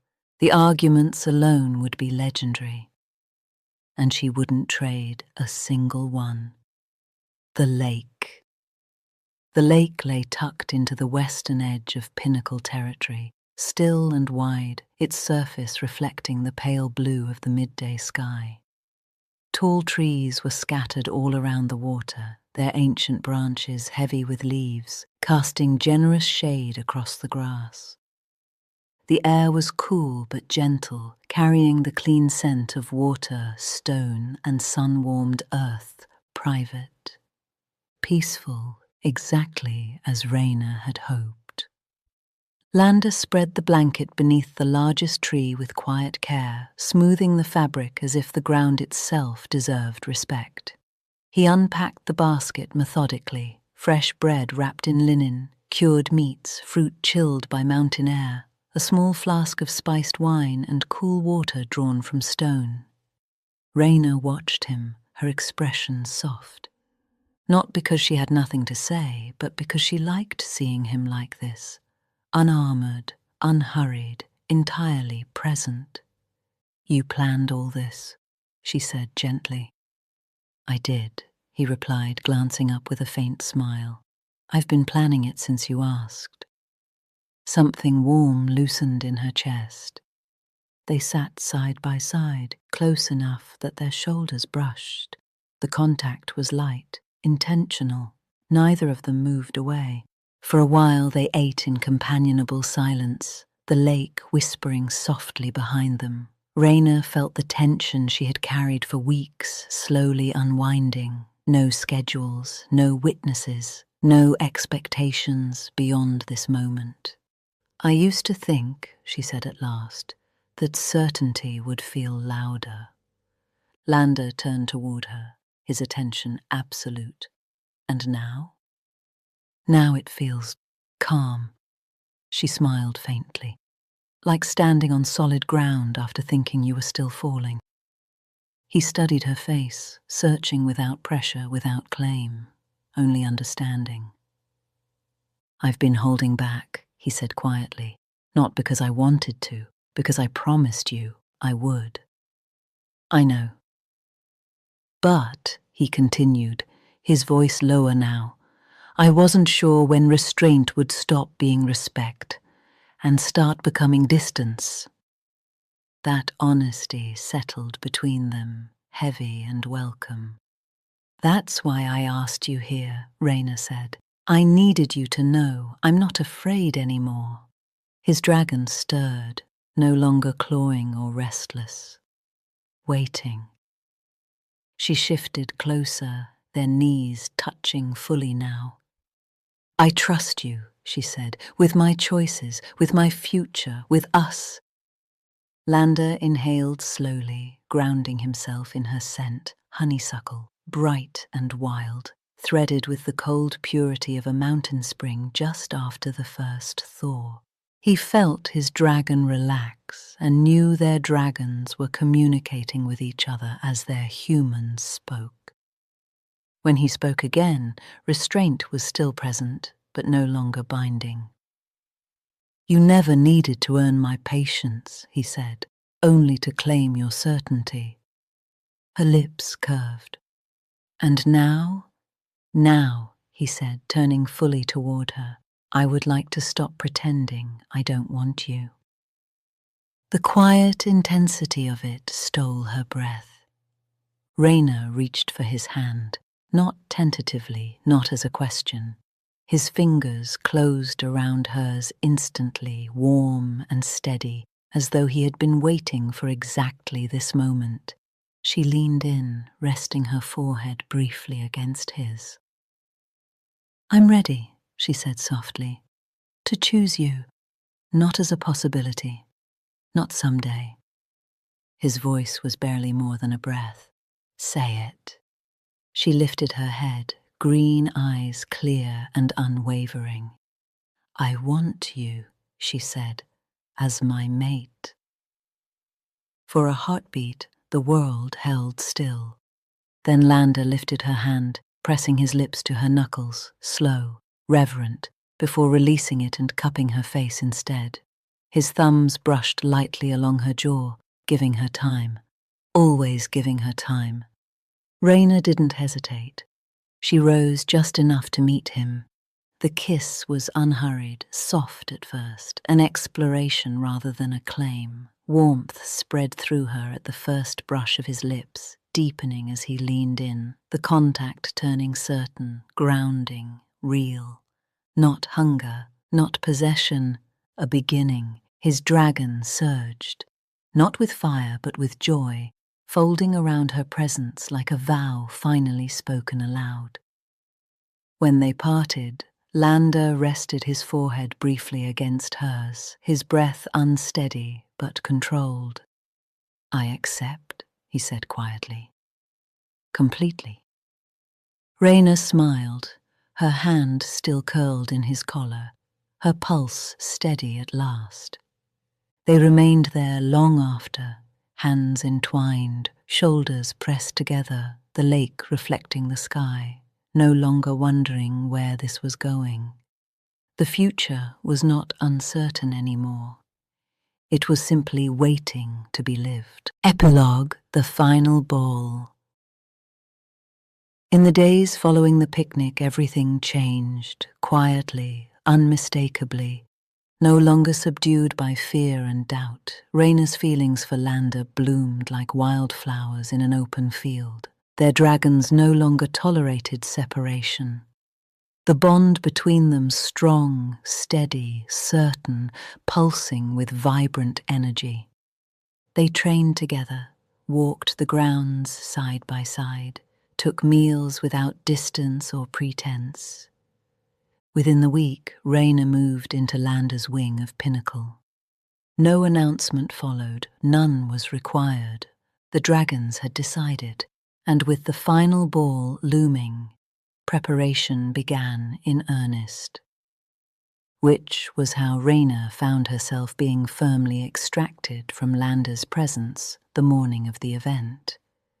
"That will be enough," Queen Helena declared, taking Reina by the arm with brisk authority. "If I don't intervene, you'll both forget there is a ball tonight."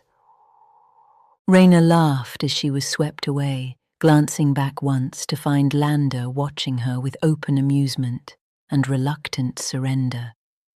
His dragon pressed against hers in quiet protest before allowing the separation. "Tonight," he promised. Her dragon purred in agreement. Helena's private quarters became a controlled whirlwind. The custom gown waited on its rack, deep emerald green silk catching the light, perfectly matched to Reina's eyes. A diamond and emerald set lay beside it, brilliant and precise. Even the dyed satin heels, which Reina merely tolerated, had been approved. Helena issued orders with the precision of a seasoned commander. Reina's mother and sister arrived soon after. Elisa's eyes shone as she took in the scene. "You look happy," her mother said quietly, steady hands arranging Reina's hair. "I am," Reina replied without hesitation. Helena paused at that, studying her, not as a queen assessing strategy, but as a woman recognizing truth. "Good," she said. "Then tonight will be exactly as it should be." The grand hall filled as night fell. Crimson banners of the Pinnacle Red Dragon clan hung high along the vaulted walls, their ancient sigils catching the glow of torchlight and crystal chandeliers alike. Beneath them, the hall shimmered in deep sapphire and burnished gold, rich fabrics draped from balcony to balcony, threaded with living greenery that softened stone and steel with quiet renewal. It was not merely decoration, it was declaration. Tradition honored in red, the future rising in blue. Sovereignty sealed in gold, music swelled beneath cascading light. Dragons in human form gathered once more, power radiating beneath tailored suits and luminous silks. Lander stood still, watching the entrance, waiting, and then he caught Reina's enchanting scent before he saw her. At the same time, a faint echo of a bond long severed stirred at the edge of his awareness. He turned slightly. His former mate stood near the entrance, her hand resting possessively on the arm of another alpha, her husband now. She preened, confident, certain she would be noticed. Her gaze met Lander's. It lingered, smug. Then the room shifted. Reina entered. She stood beside Queen Helena, her alpha aura unfurling with quiet authority. Not force, not performed.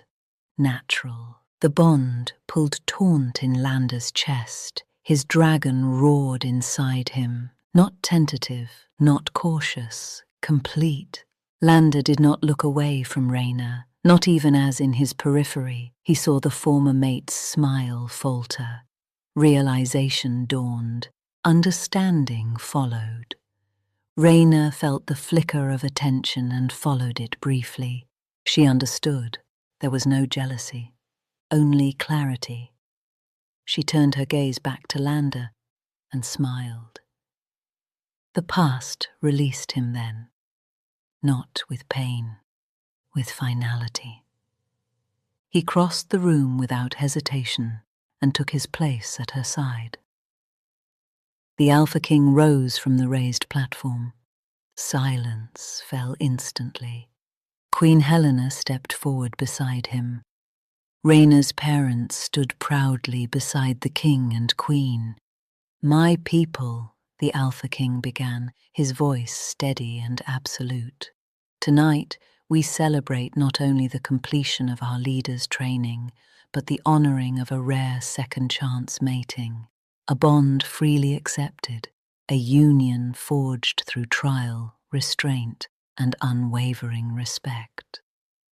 He gestured to Lander and Reina. "Before you stand, our future leaders, Prince Lander, the future Alpha King of Pinnacle, and Princess Reina, his future queen." A pause. "Fated mates." The words carried weight. The hall erupted in applause, celebrating the pairing. Lander extended his hand. Reina placed hers in it without hesitation. "Let the bond be honored," the Alpha King said, and the future celebrated. Music rose again, slower now, rich and resonant. Lander drew Reina into the center of the floor. Their first dance was unhurried, certain, intimate without spectacle. Two alphas moving as one, the bond between them steady and undeniable. And as they turned beneath the lights, their dragons purring in shared triumph. Reina felt it fully then. This story had come full circle, not through rejection, but through choice. And with a future they would now write together. Some stories are written by fate. Theirs was written by choice. And the world shifted beneath crystal chandeliers and moonlight as two dragons claimed their future. Teaser, Book 2. Two alphas have claimed their future.